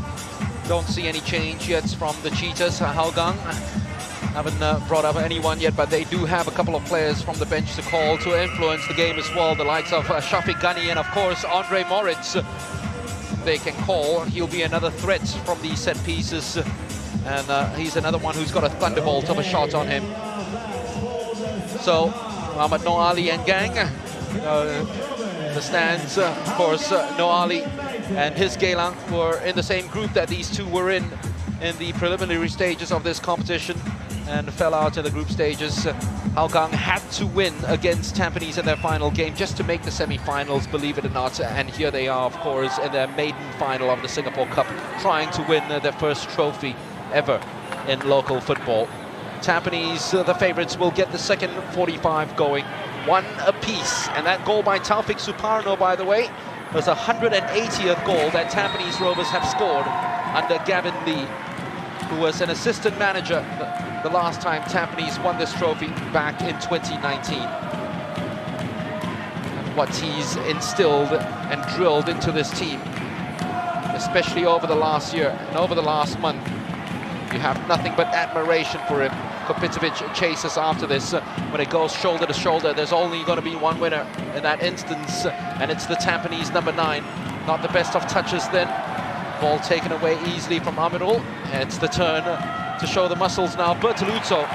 Magnificent challenge, Yamashita. Here is Mehmedovic dropping deep just to get his first few touches and warm himself up for the battle ahead. Irfan, Taufik. Only one thing on his mind, just like it was for the goal. Taufik! Wow, that would have been 2 brilliant solo goals in the final for him if that had gone in. Yeah, pure pace and power from Taufik. I mean, just have a look at this. Again, picks it up near halfway, and there's only one thing on his mind, which is to run at that Hougang United side. Makes Zainul have to pull off a save. It's a good height for the goalkeeper. Well, those two have formed a wonderful relationship. They're in love, aren't they? Kopitovic, Taufik Suparno. Things that they do with Taufik finding Kopitovic so many of his goals this season. Yasser to take this one. It's at a very dangerous height, and it's gone to the far post, and it is Irfan Najib. You wouldn't have put him in as one of the goal scorers, but he's nicked it on his 70th appearance for Tampines Rovers. He has got his first goal of the year and his first since the 29th of August last year. Well, just have a look at Irfan. Krajcek was the man tasked with marking Irfan Najib. He just peels away from Christian Krajcek, heads towards the far post and heads it past Zainul. And there have been a few corners from Tampines Rovers. If you remember, a few of the deliveries have gone towards the far post. Looks to be an area they're trying to exploit. And they've gotten the reward out of that there. But Krajcek has lost this man, and Irfan has punished Hougang. What a moment for the 23-year-old who wears his age on his jersey. You haven't scored all year long, and you score in the Singapore Cup final, and it might be the winning goal that wins the trophy for Tampines. Irfan Najib makes it 2-1, and it's exactly what we needed, of course, for the second half. An early goal in the second half just gets everything going. Yep, that was us at halftime, where we'd see nice and open game in the second half. And I said, if one of these two teams scores, yeah, we will. Because now, Hougang are the side who've got to find that response. And they are a side who've got goals in them.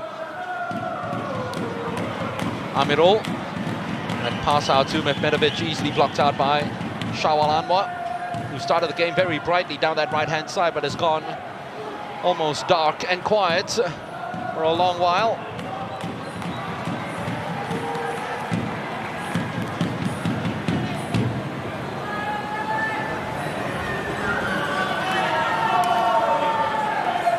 Zamirul, big up for him being preferred to Erwan Shah, who is on the subs bench.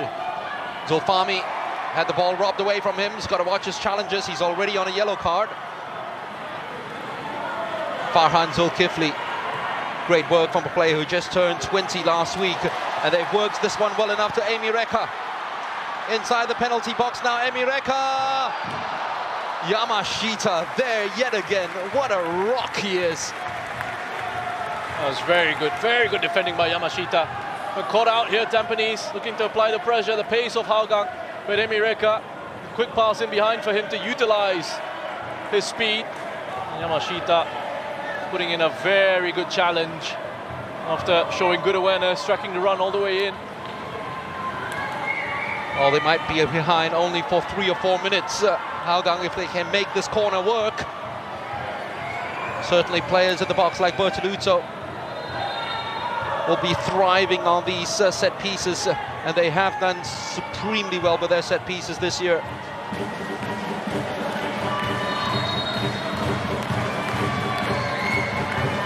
Swung right in. Shazwan came and claimed. Strong fists, important ones as well. Zulfami. Just a little too much juice behind that ball from the Hougang captain. Nazrul wanted a free kick. He believes he was being held back by Amirul. It's just good defending by Amirul, who's been very switched on in this game for Tampines Rovers. Picked out his battle with Shawal as being one of the key things to keep an eye on. And you have to say, Amirul has won that battle so far. He's been very good at tracking the runs of Shawal Anwar. Just there as well, playing his part to make sure there was no real danger from that phase of possession for Hougang. Lionel Tan was meant to be a clearance, but he found Sahil. Here is Emi Reka.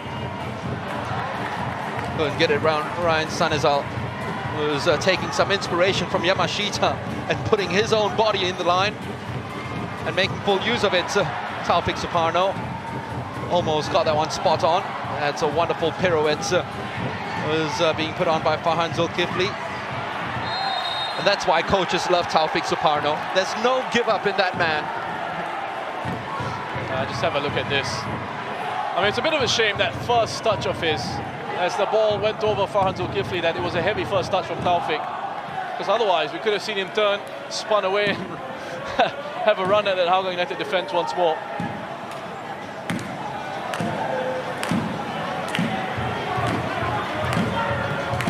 Ryan Sanizal into space for Mehmedovic. We all know he's silky when it comes to his touches. And he finds some room for Amirul Haikal.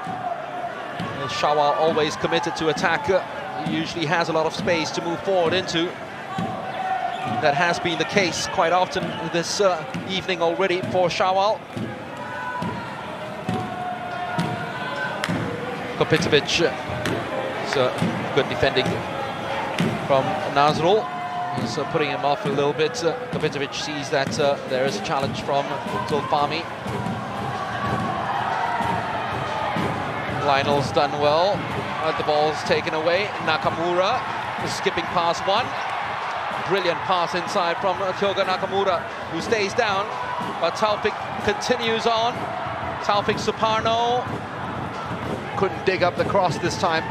2 players down in the middle of the pitch, and the referee will call time of this for Nakamura to receive treatment right now, and Farhan Zulkifli, I believe, as well. Tampines sports trainers are going to have to be working overtime. Yasir Hanapi has also gone down after that challenge with Zulfami. I think he's just clutching his head. What's this challenge here? Late from Farhan. Connects with Nakamura. Painful one for both players. It's that knee-on-knee connection which every player hates. For Farhan, of course, being called up for the preliminary squad for the AFF Cup, the last thing he wants to go out with an injury. Hougang players clear the bench. Might be interested in making a substitution, of which Tampines have already made one. Wonderful turnout, isn't it, for the cup final? Brilliant. Great atmosphere here. And this is what we love to see in a cup final. A good crowd, a noisy crowd as well. A lot of it's because of these guys featured over here with their constant, incessant drumming, the Hougang Hools. Tampines themselves, no slouches in terms of the noisemakers.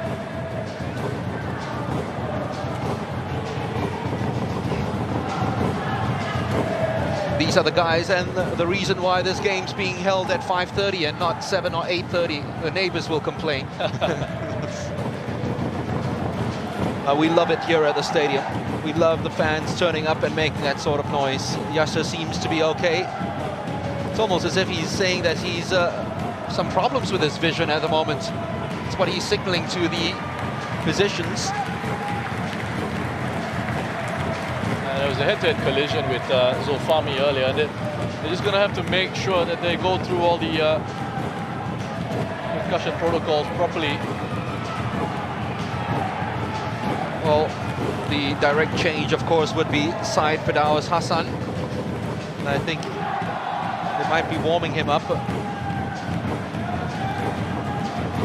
It's almost saying as if he's, there we go, it's a nasty challenge. Nothing harmful on the part of Zulfami. Well, I thought it was head-to-head, but it was actually an arm into his head. Chance for Hougang. Sahil!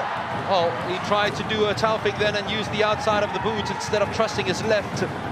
There were enough bodies, and once again, who was there? Yamashita blocking it. Surely that's going to be a free kick. No, says the referee. He's allowed it to go on. Applin will travel a long, long way into the defensive third of Tampines. Digs up a cross, which was never even close enough to Bertoluzzo. He did well there, Anderson. Take it off. Kapitovic continue his run. Couple of step overs. Nice bit of acceleration. No end product. Oh, can't compliment Gavin Lee enough, especially when his side went 1-0 down. You could see how much they trust their coach and his footballing philosophies, because they never stop playing their football, even at 1 goal down. And here they are, 2-1 up, playing some pretty stuff in the Singapore Cup final. Kopitovic. And they're 2-1 up with Kopitovic having an average game.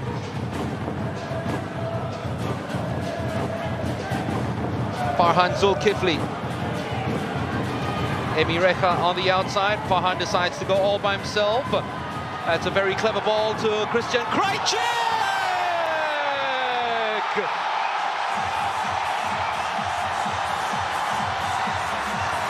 What a delight! An exclamation point!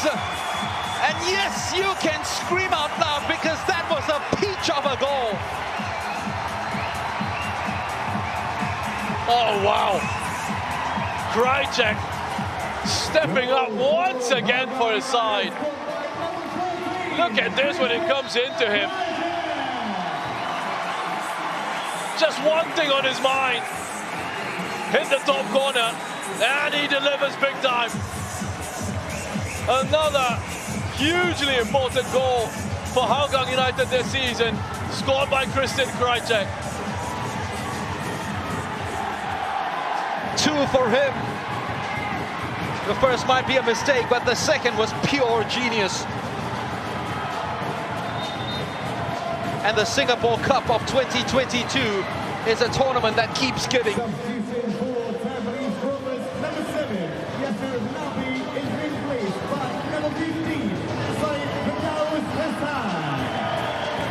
Listen, I think that shot is almost unsavable.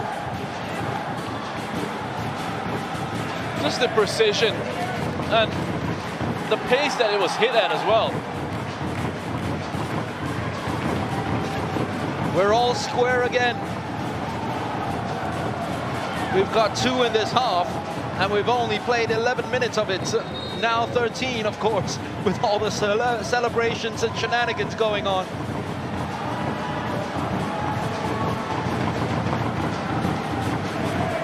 So Yasser knocked out of it for the final part of this game. Vision blurred. I'm sure he would be seeing straight if he gets an opportunity to lift the cup. The cup is so big, you're not going to miss it. But will he lift the cup? That is the big question.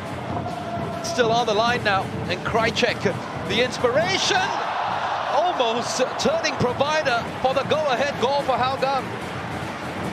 It's one of those deliveries from kind of a central position that we see, even from set-piece situations, where you just sort of aim it towards the far post and you get a runner across the eye line of the goalkeeper. Irfan, unfortunately his header is not going to be the winning goal. Yuan just makes enough space for himself, finds Kopitovic yet again. The ball just towed off his foot, this time from Aplin. Amirul, well, when they were hit by the goal, they were shaken for a couple of minutes, Tampines, before they started playing their football again. Let's see whether they get back into that smooth, free-flowing style of theirs. It is on display here as Irfan finds room, couldn't get it around Farhan. Farhan went down, but that certainly was a clear dive. Botoluto keeps it alive. Krajcek is everywhere. But couldn't find the perfect ball. Amirul could have taken it on his chest, but decided to head it away from danger in the face of Shawal Anwar. All of a sudden, Hougang are beginning to startle, are beginning to play some football. Bertoluzzo too far away from goal to really generate enough power from his neck muscles for that. Yeah, game is opening up here, and that's why you see these opportunities starting to show for Hougang. That's another really good ball played in by Krajcek. Botolu just having to back away, trying to generate power on the header all on his own. Turn of the Tampines fans to make some noise. Well, I believe it was the assistant referee who signaled, and the referee changed his mind. Yeah, Taufik went down off the ball. This pendulum of noise coming from the stands, you just love it. You have no choice but to love it. First you get the Tampines fans unhappy with the referee for not giving that decision, and then within a second or two you get the Hougang fans with their very own uproar of disapproval. Substitution for Tampines Rovers, number 3, Ryan Sanizal is replaced by number 22, Christopher Van Huysen. So Van Huysen comes in, which means that Irfan Najib goes to centre-back, and Van Huysen goes to his right-back slot. He has reinvented himself these days, of course, as a full-back.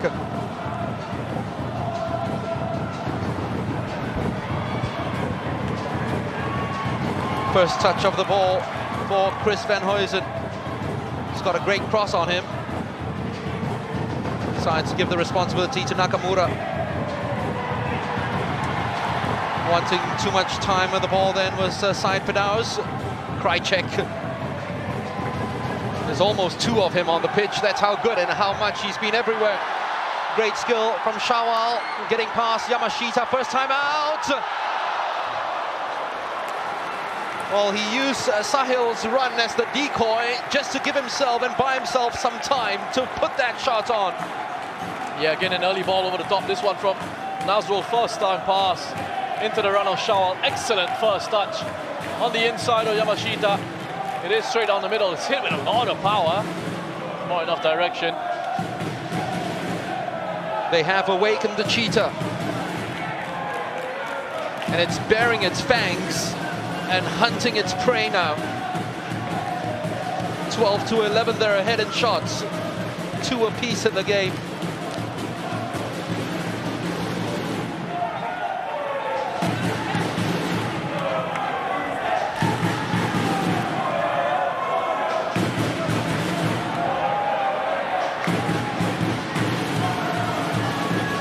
Bortoluto just managing to get enough hang time on the ball to get it to the far post, but it was well defended by Amirul Hakan's got to watch his challenge in the box. Nazrul, superb challenge by Kopitovic, showing he's not just man for the goals. He'll come back and help with the defense as well. Farhan Zulkifli wins it from Taufik. Haven't said that a lot tonight. Ball swung all the way behind, getting past Shawal. Disappointing cross, you'd have to say, from Emi Reka. Yeah, not the right pass out by Amirul there, as they were looking to break forward. Great work by Boris Kopitovic, tracking back to help his side.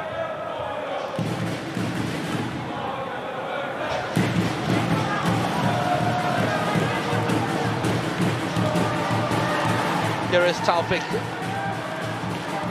Mehmetovic, haven't seen him light up the game yet. He won't with that pass. But you know Taufik, he's not going to give up the chase. There we go.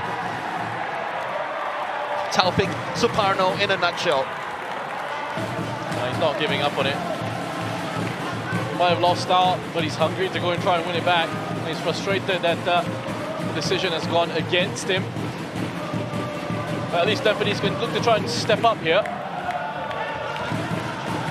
Well, Gavin's hoping for a case of deja vu for Tampines.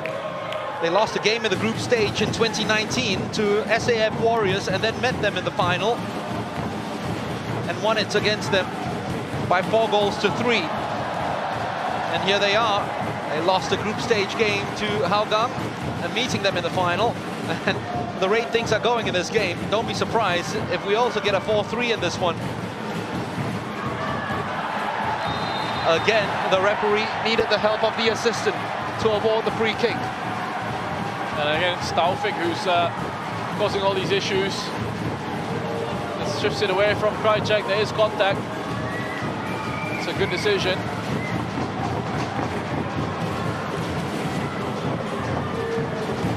Well, just Krajcek is making contact with the left boot of Taufik Suparno.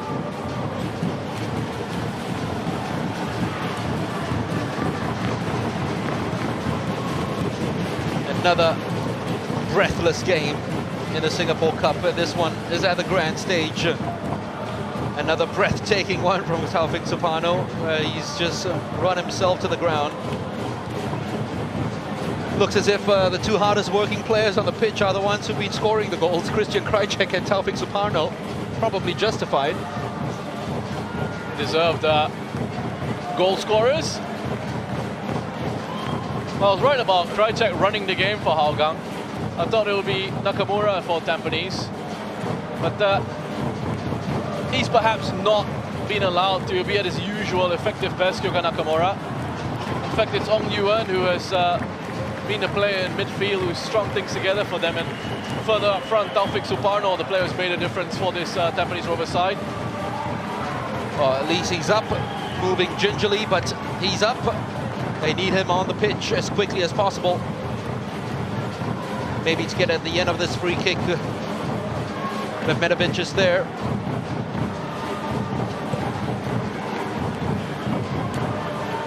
So too Nakamura. Mehmetovic clipping this one in. A little too deep, a little too flat. Yuan. Ambitious. Speculative. But that's okay, that's all right, because what it does there is it prevents Hougang from winning it and going on the counter. So at least he's ended the move. Kopitovic wants him to calm down, but he was under pressure quickly. He had to get rid. And it allows Tampines just to get back into defensive shape. There's an air of expectation from the Hougang fans because Andre Moritz is coming on for Sahil Sahaimi. Scored one of the goals of the season, of course, against Geylang from the halfway line. Andre Moritz this year. The Brazilian will play in that same role that has been vacated by Sahil. Yet again, Krajcek is there. You could see Sahil actually tiring out. I was about to say, if he needed a spare lung, he can get it from this guy. He probably has 4 to go around. Maybe even more for the rest of his teammates. Andre Moritz. First piece of actions to win a corner. No. Yeah. Just about won it. And he's a threat in the air as well. Yeah, he is. He's such an intelligent footballer. Individually, there's no doubt about it. Well, the last time Hougang scored a goal, they hit in their shells and allowed Tampines back in this game. But this time, when Hougang have scored, they've actually upped the tempo and the ante. And you probably think that since Hougang have scored the equalizer, they've been the better side. This one's gone very deep. Too deep in the end, Bortoluzzo couldn't steer it on target. Momentum has certainly shifted in their favour, Hougang United. Found Bortoluzzo, but again, he's just moving away from goal as he has to hit that. It's very difficult to try and generate that power and the momentum as opposed to running towards the ball and meeting it.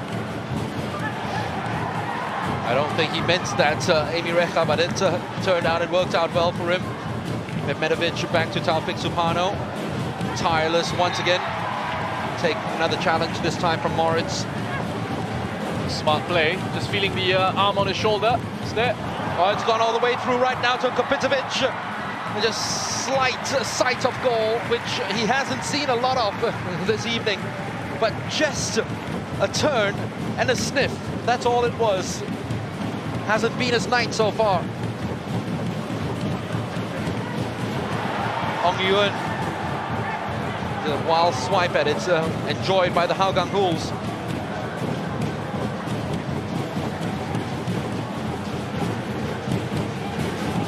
Shawal to the effervescent and brilliant Christian Krajcek. If the game ends now, man of the match honors definitely go to him. Yeah, hard to argue with that. Bortoluzzo in the box waiting for a perfect delivery. Instead, it's cut back. Shawal took too long. Too many touches, too many weaves, too many feints and turns. Mahan Zulkifli, who's really come alive since setting up a Krajcek for the second goal. And that ball was too straight from Zulfami. I'll tell you what, that was good from Amirul again. Tracking the run of Shawal inside into the penalty area. Yes, it's going to open up space for Nasrul, but at least that's happening in a wider position. Looking to try and go out again and defend the cross.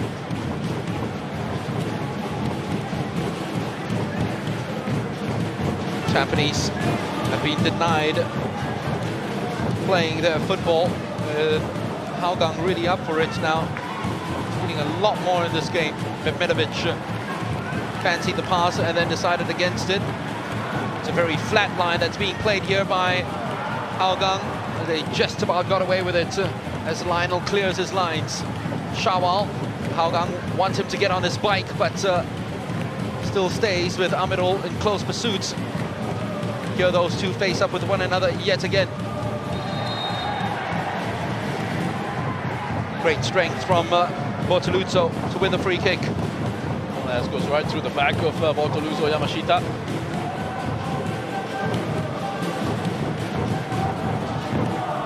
There is Shawal.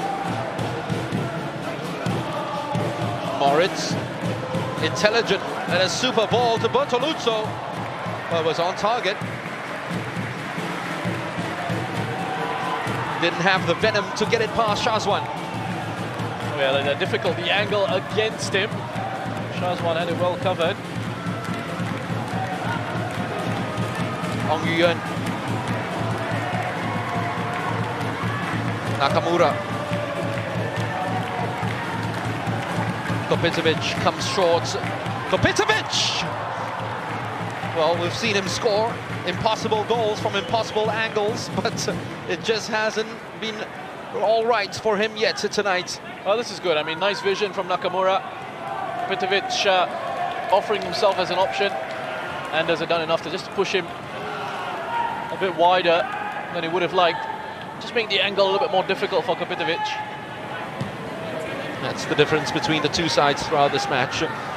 Tampines will play it up from the back. Hougang Try to hit their forwards as fast as possible and then win the second ball in midfield the same way that Zulfami's just done. Krajcek, delightful little touch. Cute, very cute into Moritz, who invites Nazrul to come forward. Aplin. Zulfami wants Aplin to step forward because the pass was meant for him, and it does fine on this Aplin.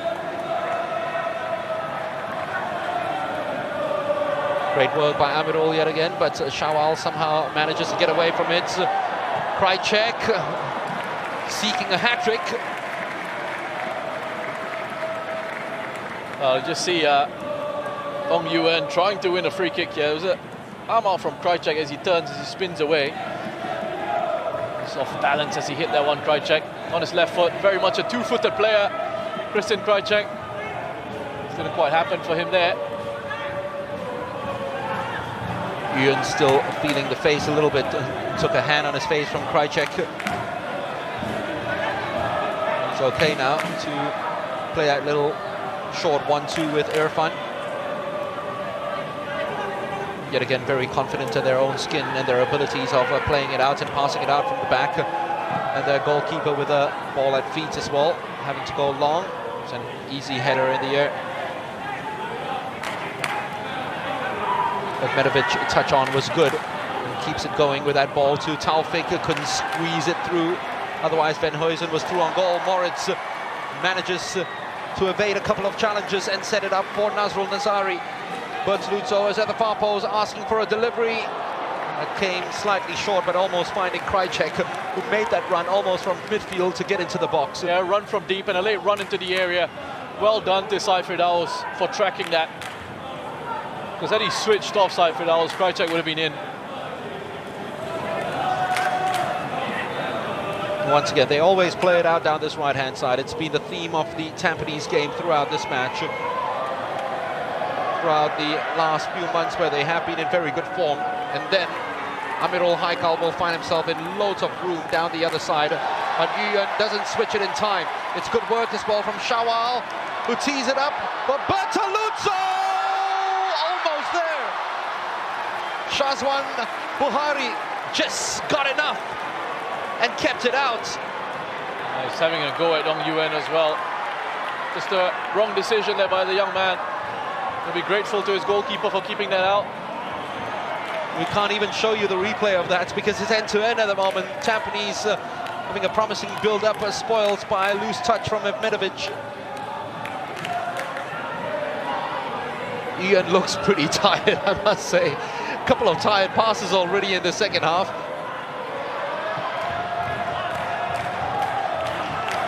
Nakamura just about keeping it in play. Kopitovic is at the far post, asking for a delivery to come from Venhuizen. Disappointing one, especially from the standards that Venhuizen has set over the years. It was too wide. And here's another look at this. Needed to get rid quickly, just wanted too much time on the ball, and Shawal did very well to take it off Ong Yuen.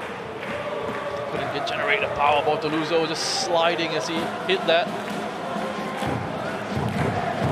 Still, it almost crept under the body of Shazwan Bahari into the final 13 minutes of what has been a captivating, pulsating Singapore Cup final.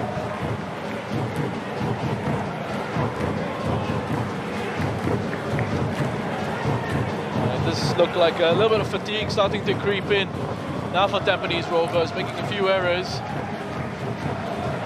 giving away lazy fouls.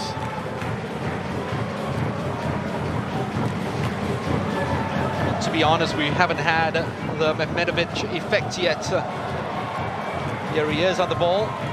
Can be a real wizard with his ability to find a teammate. Not like that though.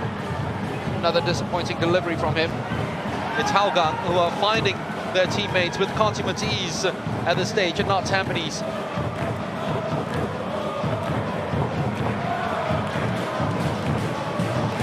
Aplin. Every time you manage to keep Kopitovic quiet for this long, you've got to give yourself a pat in the back.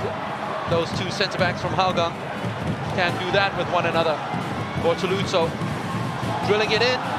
Oh, Krajcik!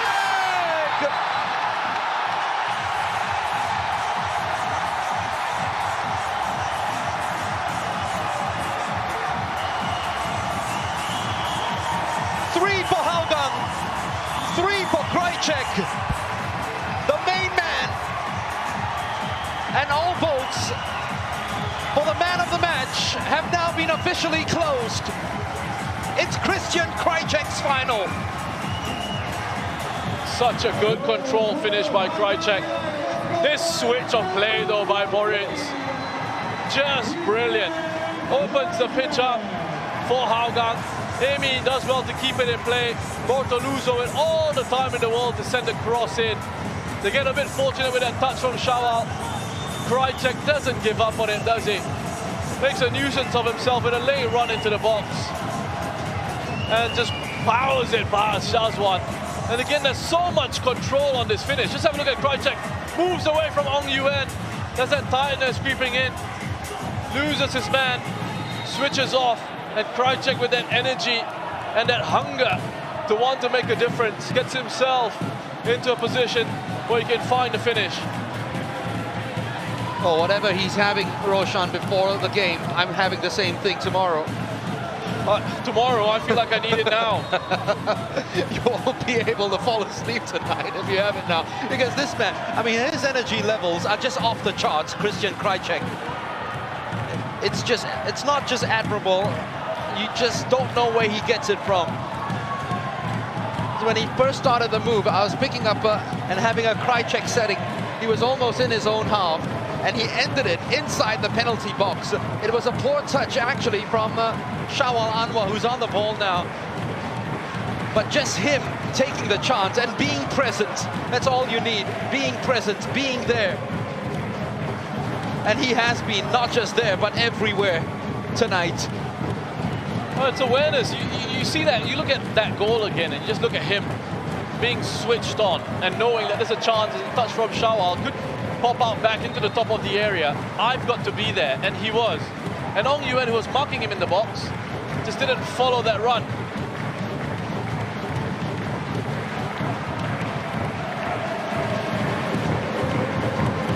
Hougang finishing the game stronger of the two, wanting a penalty.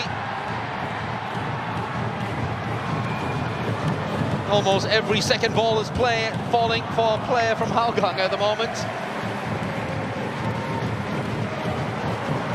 Well, yeah, I mean, scrambling to try and get that clear.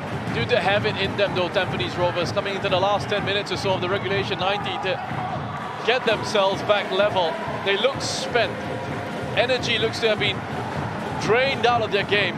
Let's see if they can find a way to get it back and muster up some kind of response. It's Hougang showing the swagger and the eagerness and enthusiasm personified by Farhan Zulkifli, running back and cutting out that cross from Van Huysen. Now Van Huysen's got time, doesn't have a lot of bodies in the box though. Kopitovic is right there, he's peeled away from his marker. Once again it goes too deep, and this time Said Fadaus goes charging into his opponent. Just cutting across this delivery, Christopher Van Huysen. Definitely a foul on Nazrul at the back post. He's not happy with the delivery here.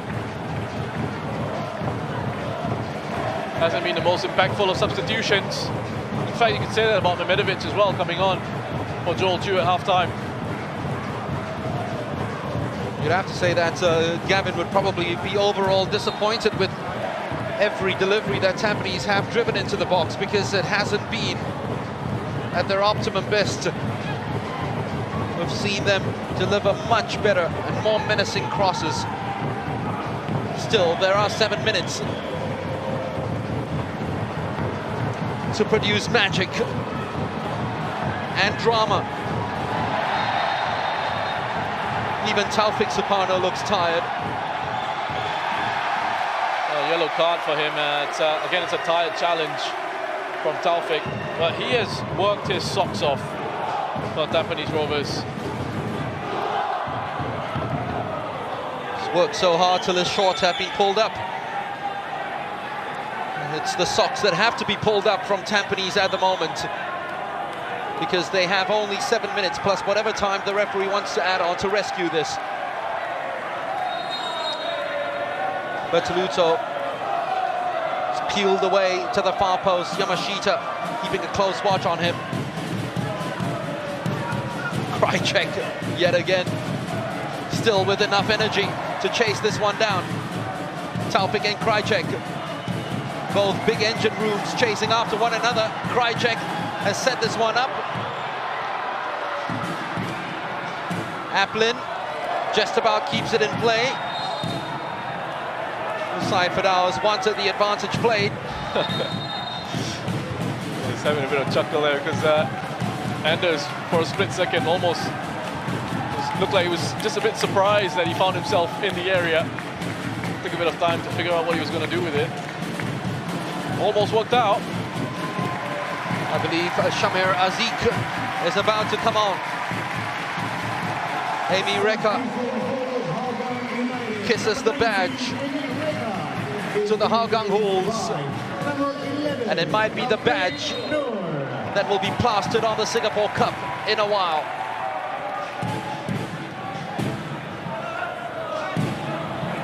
This is a change just to help shore things up in midfield. They've got a lead to protect now. Afikno coming in. Instructions to him will be, make sure you keep your positional discipline and work your socks off for whatever's left of the game. Speaking of working his jewels off, here is Taupik, almost getting the better of Farhan. 6 to 1, half a dozen, says the referee. Throw in Tampines, both wanted free kicks. Big moment, and dealt with really well by Farhan. He's really upped his game in the second half, Farhan Zulkifli, showing us why he's been given that call up. Kopitovic, that one stuck. Ong Yun tripped up. It's the last thing they need. Give away a free kick in a dangerous position like this.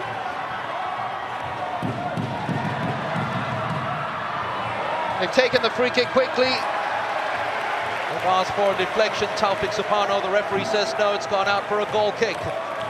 Hougang breathe a sigh of relief. So it was a good idea to take this quickly, but again, that ball played in by Christopher Van Hoosen just wasn't of enough quality. More frustration for Gavin Lee. There's still time to rescue this. Yellow card for Zainal Ghulam. And how good have Hougang been in the second half? He has been a passenger. We've hardly mentioned the name Zainal Ghulam.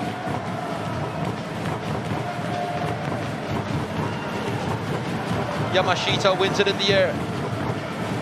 Lionel with an easy header with Anders yet again. Watching Kopitovic. Irfan Najib Nakamura, they need him to come to life. Can he come to life? Mehmedovic into space for Nakamura. It's a cruel ball for him to chase at this stage of the game. Well, he made the run, but not the right option. Certainly not the right execution from Saif Firdaus with the pass.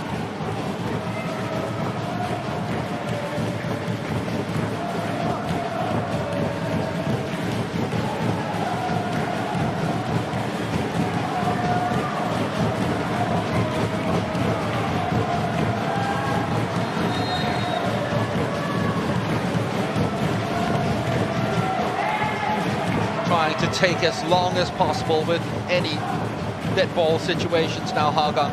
Of course, one more goal will seal this and kill this off.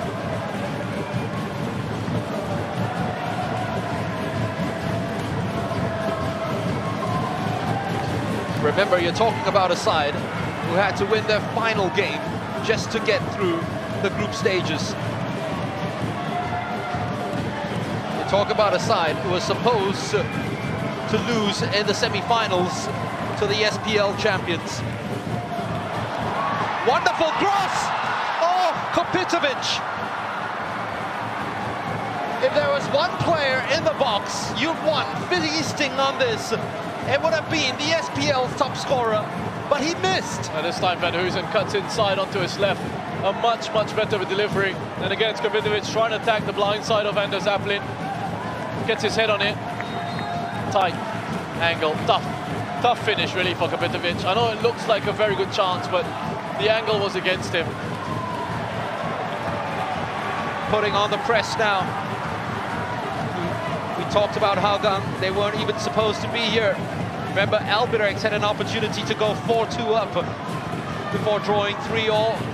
But Hougang are just the epitome of a side that won't go away. They'll just hang in there, hang in there, hang in there. And guess what? The characteristics have seen them coming up on top in the cup final. And they're almost there now. That hanging in there might see them surface above everybody else with the trophy. Well, this is more like the Hougang United we thought we were going to get in the SPL season. A disappointing campaign, even by their own admission. But they were determined to make it up to their fans in the Singapore Cup, and they're so close to doing that. So close now to creating a little bit of history for the club. Could be a massive moment for Hougang. Yamashita loses out in the air. Van Huysen. Anywhere would do from Krajcek. He's human. Even he's tired and huffing and puffing. But he's earned the right to be.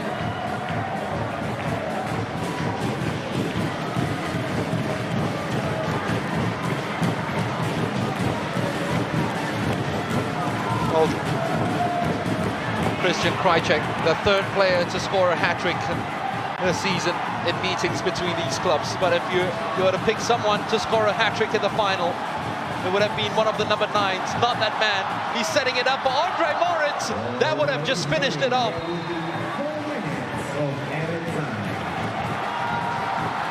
Krajcek, the first player, I think, to have scored a hat-trick in a Singapore Cup final. So his name is going to go in the record books as well. Historical night, not just for his club, but for the player himself. Hasn't really worked out for Medvedevic or Skrbitovic for Tampines Rovers. Are we going to get a late flourish and some late drama?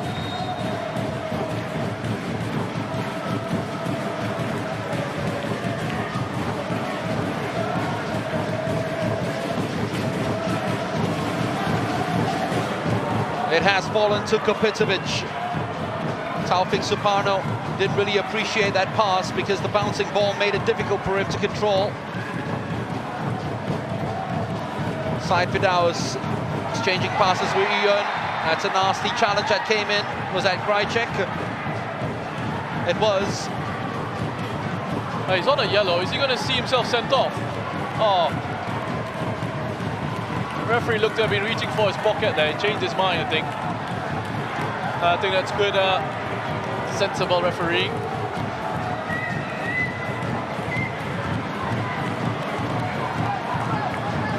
We have played 100 seconds of added time, and Irfan Najib found himself some room. He was in an offside position though. Yeah, offside, but he was really stretching to try and meet this delivery into the box. 2 minutes for Hougang to cling on. Or can they do what they did in the second leg against Albirex?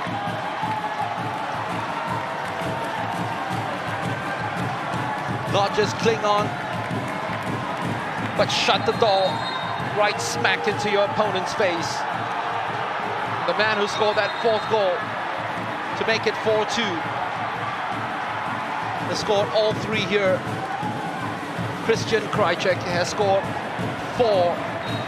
All 4 of Hougang's last 4 goals in this competition, and most probably their season.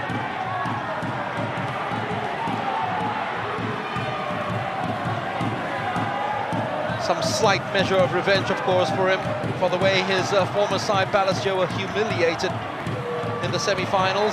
Andre Moritz getting the better of Irfan. Clearance didn't get anywhere, but just had enough juice to go all the way back to Shazwan. A real up and under. Only a player in orange there. Mehmedovic, Andre Moritz, anywhere would do. Yamashita trying to find distance with that header. Side Fedowers will keep it in play. Kopitovic wants it pumped in early. Fedowers will take some time. Finally it goes, and it's a disappointing delivery yet again. All their deliveries have been disappointing tonight to Tampines, but Taufik Supano is trying to make something out of it. Repelled by Lionel. Chris Van Huysen looking for the angle for the cross. It goes deep to Mehmedovic. Can't do anything with it, and surely that will be that. Yeah, that looks like it's it now for Hougang. They'll take their time with this, Zainal. But that was, I think, perhaps the final opportunity for Tampines Rovers to try and get themselves level and try and rescue this.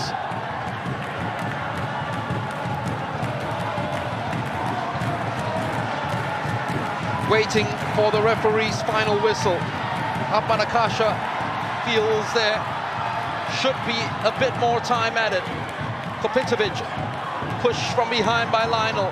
The referee allows it to go on. Andre Moritz into space, asking Shawal to chase. That's the next best thing. Wishes to eat up seconds with the ball down the line. Ahmad Akasha's whistle still not in his mouth yet. The ball falls to Boris Kopitovic. Switches it to Taufik Supano. Taufik, still Taufik. Look who's there. Hat-trick hero, and maybe even a hero of saving it. And Hougang United, in their first Singapore Cup final, have won their first domestic trophy. Unbelievable. Some of the hools come onto the pitch, do they? But they are celebrating, and the 2022 Singapore Cup final will be remembered as the Christian Krajcek final. A hat-trick from the maestro who gave his all his lungs, hamstrings, firepower and everything. He got the scoring going in the first half after stealing it from Yasser Hanapi. Tampines then got an equalizer from Taufik Supano. Irfan Najib made it 2-1. We thought that might have been the winning goal for the youngsters' first of the season at the far post. But Christian Krajcek had other ideas. His equalizer to make it 2-2, probably the pick of the bunch as he curled a perler into the back of the net. And then, of course, he made it 3-2 when the ball was loose in the box.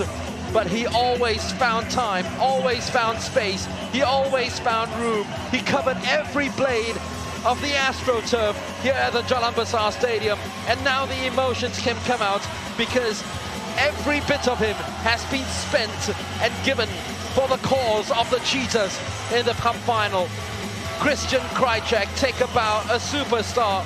Nakamura and gang disappointed. Yet again, Tampines and their hopes of defending the crown, just as it was in 2007, go down the drain with defeat in the final.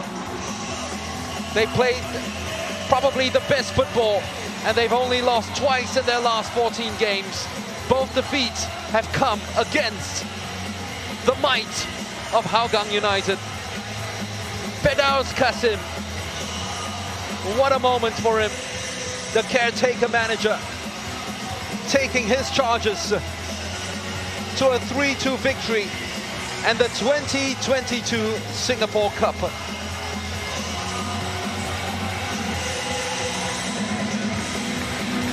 Well, it is so emotional out there here at the Jalan Besar Stadium, out on the pitch. Emotions on both ends of the spectrum. Complete despair for the Tampines Rovers players who tried so hard to get that equalizer and to force extra time. But the joy, the unbridled joy by the Hougang players, it was truly a fairy tale season for Hougang to end it this way by winning their first ever trophy for the club at the Singapore Cup final, and in an amazing game of football. Fantastic final. Many congratulations to Hougang for winning this, creating history for the club. And you can see how much it means for the team, how much it means for the players, how much it means for the fans. It's just a brilliant second half, overall outstanding performance by Krajcek, especially for this Hougang United side. Yeah, they completely annulled Tampines' main focal point, who was Boris Kupicevic. He had a good first half, but in the second half, not so great. But let's have a look at the match highlights. It started in bright sunshine, of course, and it was Hougang United who took the lead in the 17th minute, and it was that man, the hero for Hougang this evening, Krajcek, opening accounts. That was Krajcek. Tampines just making a mistake here with Yase Hanafi turning it over to Krajcek. Give and go. Lovely assist by Pedro Bortoluzo with the back heel. And Krajcek, keeps his composure. Love his work rate, his energy from midfield. Kept his composure. Applied the finish. 39th minute, Tampines would find the equalizer. Taufik Suparno, he had a good game, I thought. Showing a lot of pace, a lot of aggression to get the equalizer here. Brilliant, brilliant goal by Taufik Suparno. I love the way he wins it in midfield, turns it over there, takes it off Pedro Bortoluzo, and there's so much work to do. There's so much work to do. I mean, you look at the runs of Yase and Kupicevic splitting the defense, and Taufik backs himself. Energy, pace, and brilliant quality in the finish to find a way past Zainal. That's a really, really good goal. Certainly was, and it was game on as they headed into the break, one apiece, Tampines and Hougang United. And when the second half kicked off, you just felt that Tampines had the slight edge here. Taufik, once again, he scored the goal in the first half, looking for a second here. Yeah, I thought they were the better side in the first half, and they started off the second half very well. They looked lively right from the whistle to kick off the second half. Taufik again here. Once he gets the ball, once he turns, he's only got one thing on his mind, which is to drive at this Hougang defense. Forces a save from Zainal, and then they go on and get the goal from here. Yes, from unlikely goal scorer in Irfan Najib. I think that's his first goal of the season. Definitely the first of the Singapore Cup. Yeah, again, we've seen a few of these deliveries go towards the far post for Tampines Rovers. And this time it pays dividends. Irfan peeling away from Krajcek, his marker, and nodding home past Zainal. So 2-1 Tampines, but 10 minutes later comes this glorious strike from Christian Krajcek. Have a look at this. Wonderful play by Hougang, and then bloop, top corner. Special moment. I didn't even want to talk over it in commentary because it's just such a good goal. And he's got that quality, Krajcek, to hit them from range. And he's shown what he's all about. I mean, he makes this run into a midfield area, just drops off Ong Yuen, picks it up here, and there's only one thing on his mind. But the skill, the quality to execute, I mean, that's just different level from Christian Krajcek. There's no saving that. I don't care. Whoever you are as a goalkeeper, that's unsavable from Krajcek. That was so, so sweet. 63rd minute, Hougang with another chance. Shawal Anwar here. I thought he had a superb game today. He had a good game. I think Amirul, for the most part, had him pretty well marshaled, but he was able to just break free here. I love this touch. Inside, good first touch away from Yamashita. A lot of power behind his hit, but it's not enough direction. Well, moving on to the 76th minute here, and really this should have been goal number 3 for Hougang. Pedro with the shot, and it just manages to stay beyond that goal line. Yeah, just not enough power at the end from Bortoluzo, but it starts here as Ong Yuen wants far too much time on the ball, gets it taken off him by Shawal Anwar, and he just slips as he hits that Bortoluzo. How about this? Ami Reka, he did so well, didn't he, to keep this ball in play, and this resulted in the third goal, the winning goal. I mean, the finish is so good from Krajcek because he keeps control of this. You know, he makes sure he hits it on target, finds the corner, hits it with pace as well. But the start of this goal is that pass from Andre Moritz. First time ball out to Ami Reka, does well to keep it in play, and it just shifts Tampines all over the pitch. That diagonal shifts Tampines across, and that's where that chaos happens, and that's where the opportunity arises for Krajcek to apply that finish. Now, when we talk about Tampines Rovers, we often talk about Boris Kapicevic. After all, he has scored 41 goals this season. We take another look at this amazing strike by Christian Krajcek. He was switched on there. He was hungry to make something happen. He just peeled away from Hougang United, identified where that ball might drop, and then applied the finish. So back to Kapicevic. I think he only had 2 attempts at goal in the second half. Yeah, and he had an opportunity in the first half as well. Again, trying to get in behind on the blind side of Anders Zeppelin. Angle was against him. This one, it is a difficult finish. It is a difficult finish for Kapicevic. As you can see there, the pitch being prepared for the prize-giving ceremony for the Singapore Cup final.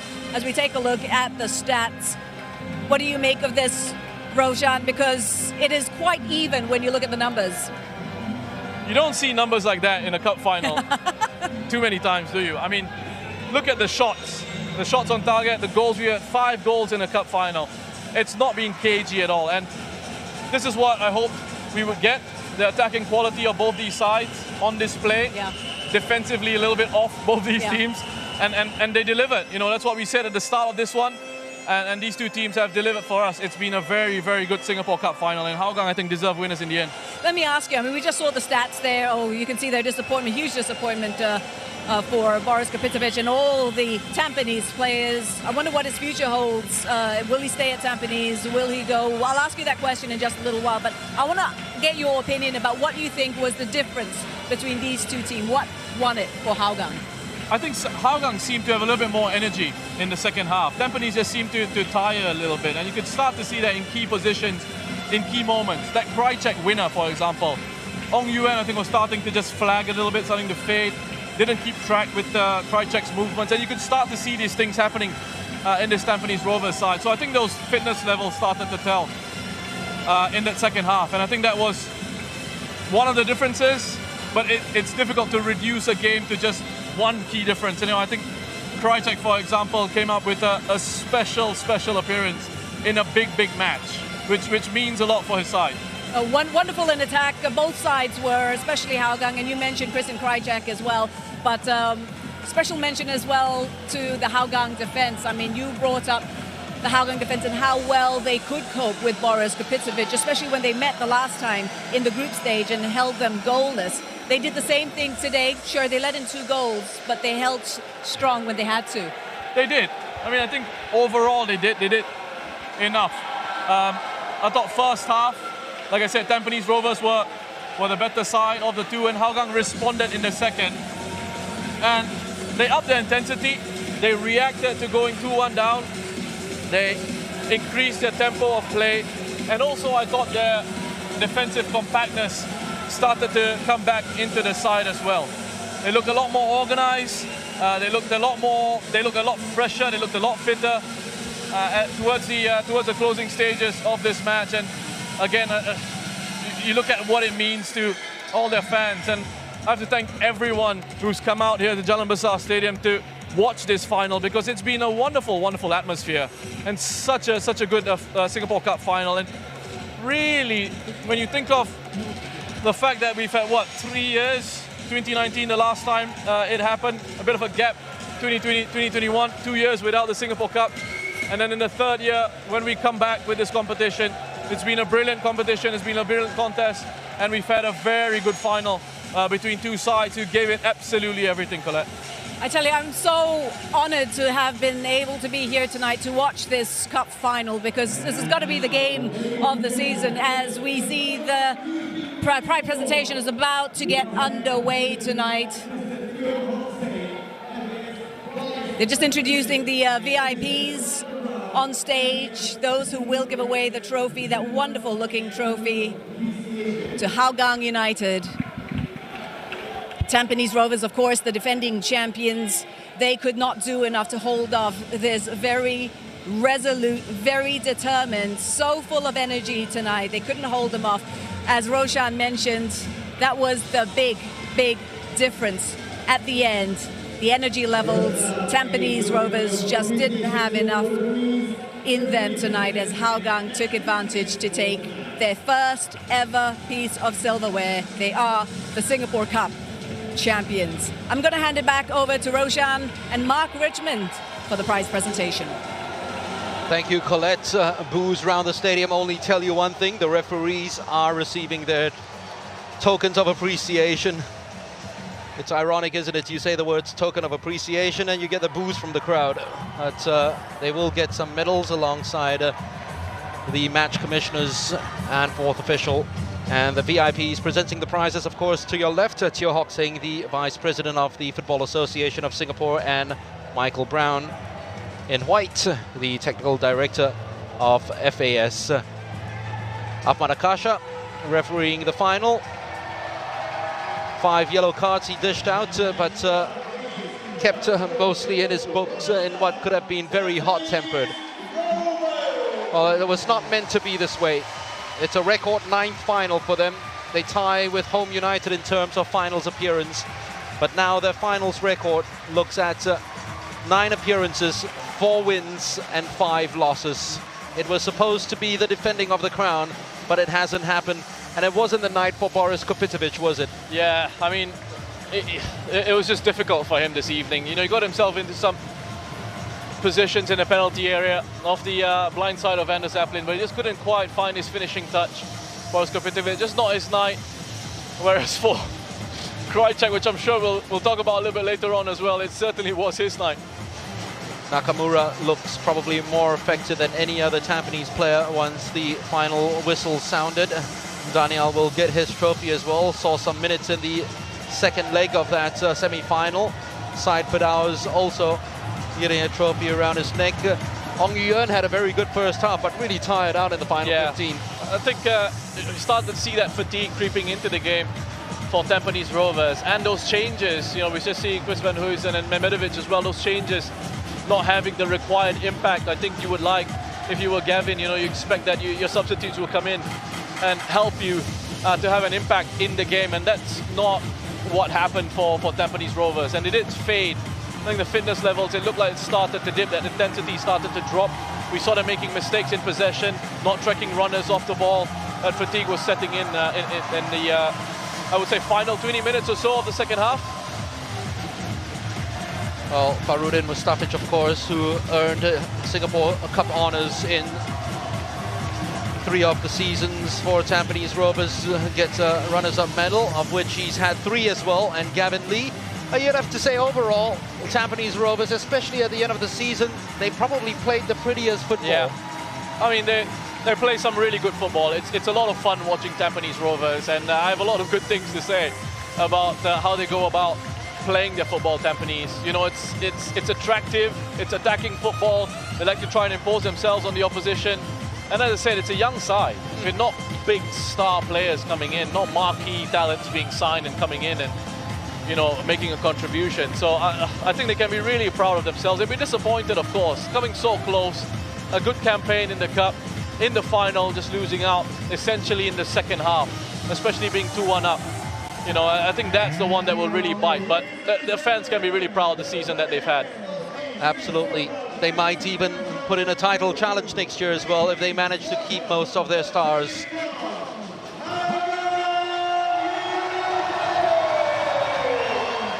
Hearing their name called out as champions for the very first time in local football, Hougang United, champions of the 2022 Singapore Cup.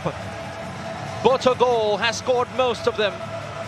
He got them right here with a couple of important strikes. Zulfami got them here with his assists. Shawal Anwar has been scoring goals regularly this season. Emi Reka, he too, not just with his goals, but with his assists as well. Shafiq Ghani and Sharil Ishak didn't play a part in the final, of course, but they're up there getting their winners' medals. And for Sharil Ishak, it's another winners' medal. Incredible for him. You know, he's played his part as a member of this squad for Hougang United. Didn't get an opportunity, much of an opportunity in the Singapore Cup campaign, certainly not in the final. But look, all that matters is they've got a winner's medal right around their necks. Oh, the likes of Najlim Herman and Farhan Zulkifli. It's a taste of hopefully what's more to come. Anders Aplin did a good job today on Kupitovic. He did. Another really good performance by Anders Aplin. And I thought he was very smart with how he dealt with Kupitovic. It almost seems like he's got his number. You know, he doesn't get too tight. He allows him at times to have the ball, but makes sure he pushes him away from the danger areas and just tries to kill off the angle for him, make it more difficult in those moments where he needs to find the finish. I'm daring enough to say that that might be the son of Krajcek on his jersey. Oh, well, we're not going to speculate much, but he deserves to wear a different color because he was different class tonight. He certainly was. I mean, if you're his coach, if you're Firdaus Qasim, to have a player like Krajcek step up in a final, I mean, that's gold dust.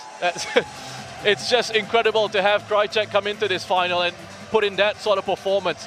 A match winner, a game winner, title-winning performance by Christian Krajcek, and he deserves all the platitudes that are going to come his way. Once again, a very happy birthday to their main coach, Clement Teo, turning 56 yesterday, and the birthday cake came, and from the cake, up popped Christian Krajcek. The best birthday present, not just for Clemens, but for all of Hougang. The Christian Krajcek final. That's what 2022 will be remembered by. And even without those goals, Roshan, you'd have to say he probably was the best player on the pitch. He was. He was just work rate, energy, and he meshes that with quality as well. It's not a case of him just running around and working hard. You know, he puts those things together, and that turns out to be a spectacular player. You know, when you can go box to box, when you can put in that sort of intensity for 90 minutes, 95 minutes, whatever it is, and still you have an impact at both ends of the pitch. It just says a lot about what he's brought to this Hougang United side and all his qualities. But Champions check, we might as well give it as a winning bonus for Krajcek because he won the final for you. And here's Hougang's moment, the first time they've lifted a trophy. And it is the 2022 Singapore Cup.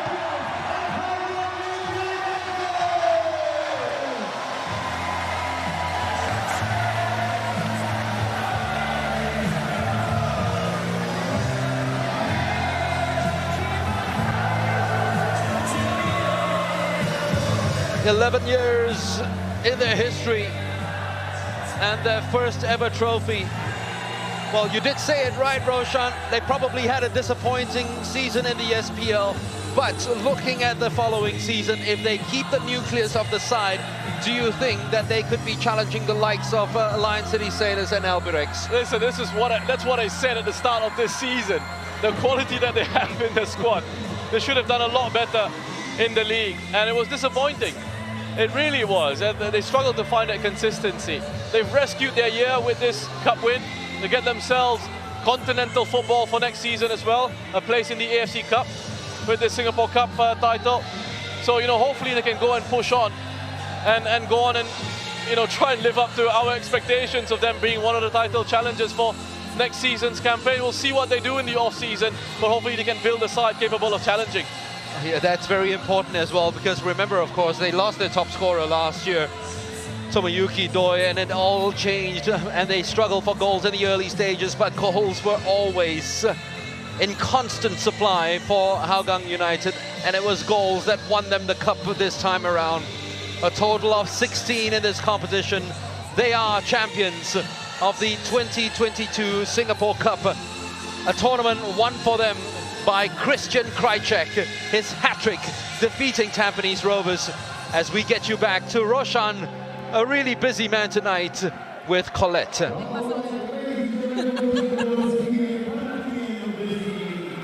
Well, we are back in the broadcast position. Roshan's been running up and down from the commentary booth, but what an experience. This really is a fairy tale for Hougang United. And as I look down at the prize presentation, I could only think of one thing, Roshan, and that's Clement Teo and how he wasn't able to be there with the team. But I'm sure, you know, he is there in spirit. He's, I'm sure, watching this on YouTube or on MeWatch, and he must be enjoying every moment of this because this is his team. Yeah, it is. And I think Firdaus as well, who's taken charge of this campaign. Some credit will go to him as well, but I think he's been magnanimous with his comments in terms of saying that this is Clement Teo's team and this is Clement Teo's selection of players. These are the players that he picked out for this season. So it will go to him as well. And this is such a great touch, isn't it? I mean, bringing a trophy towards their fans here who have been excellent. I mean, the team deserves it, but the fans, I think the Hools, year in, year out, match week after match week, they have been there at Hougang Stadium, or any stadium in fact, that the side's playing at. And they've come out and they supported their team, and they absolutely deserve this, the Hougang United supporters. And I'm really delighted for them. Now, of course, we're going to wrap this up really soon. I just want to ask you one last question. What does this do for their season next year? Well, you like to think that it gives them a boost, it gives them a push into next year's campaign. I expected them to challenge for the title this year. I hope they're able to deliver. We'll see what happens in the off-season with Hougang, but hopefully they'll be able to build a side capable of challenging in next season's campaign, because I think for Singapore football, it will be great to have more than just a two-horse race. So the more teams can step in and challenge, the better, I think, for all of us watching on. I just want to say thank you to all the teams. I think we're going to be going off soon. I just want to say thank you to all the teams, all the coaches, everyone for watching, because it's been a very, very good season and I thoroughly enjoyed it. Thanks, Colette. And we have to thank you as well, Roshan. You've been amazing this season and we'll see more of you next year as well. And to all of you watching, thank you so much for your participation. We're going to head off now. Congratulations to Hougang United, 3-2 winners and the champions of the Singapore Cup. We will leave you with this.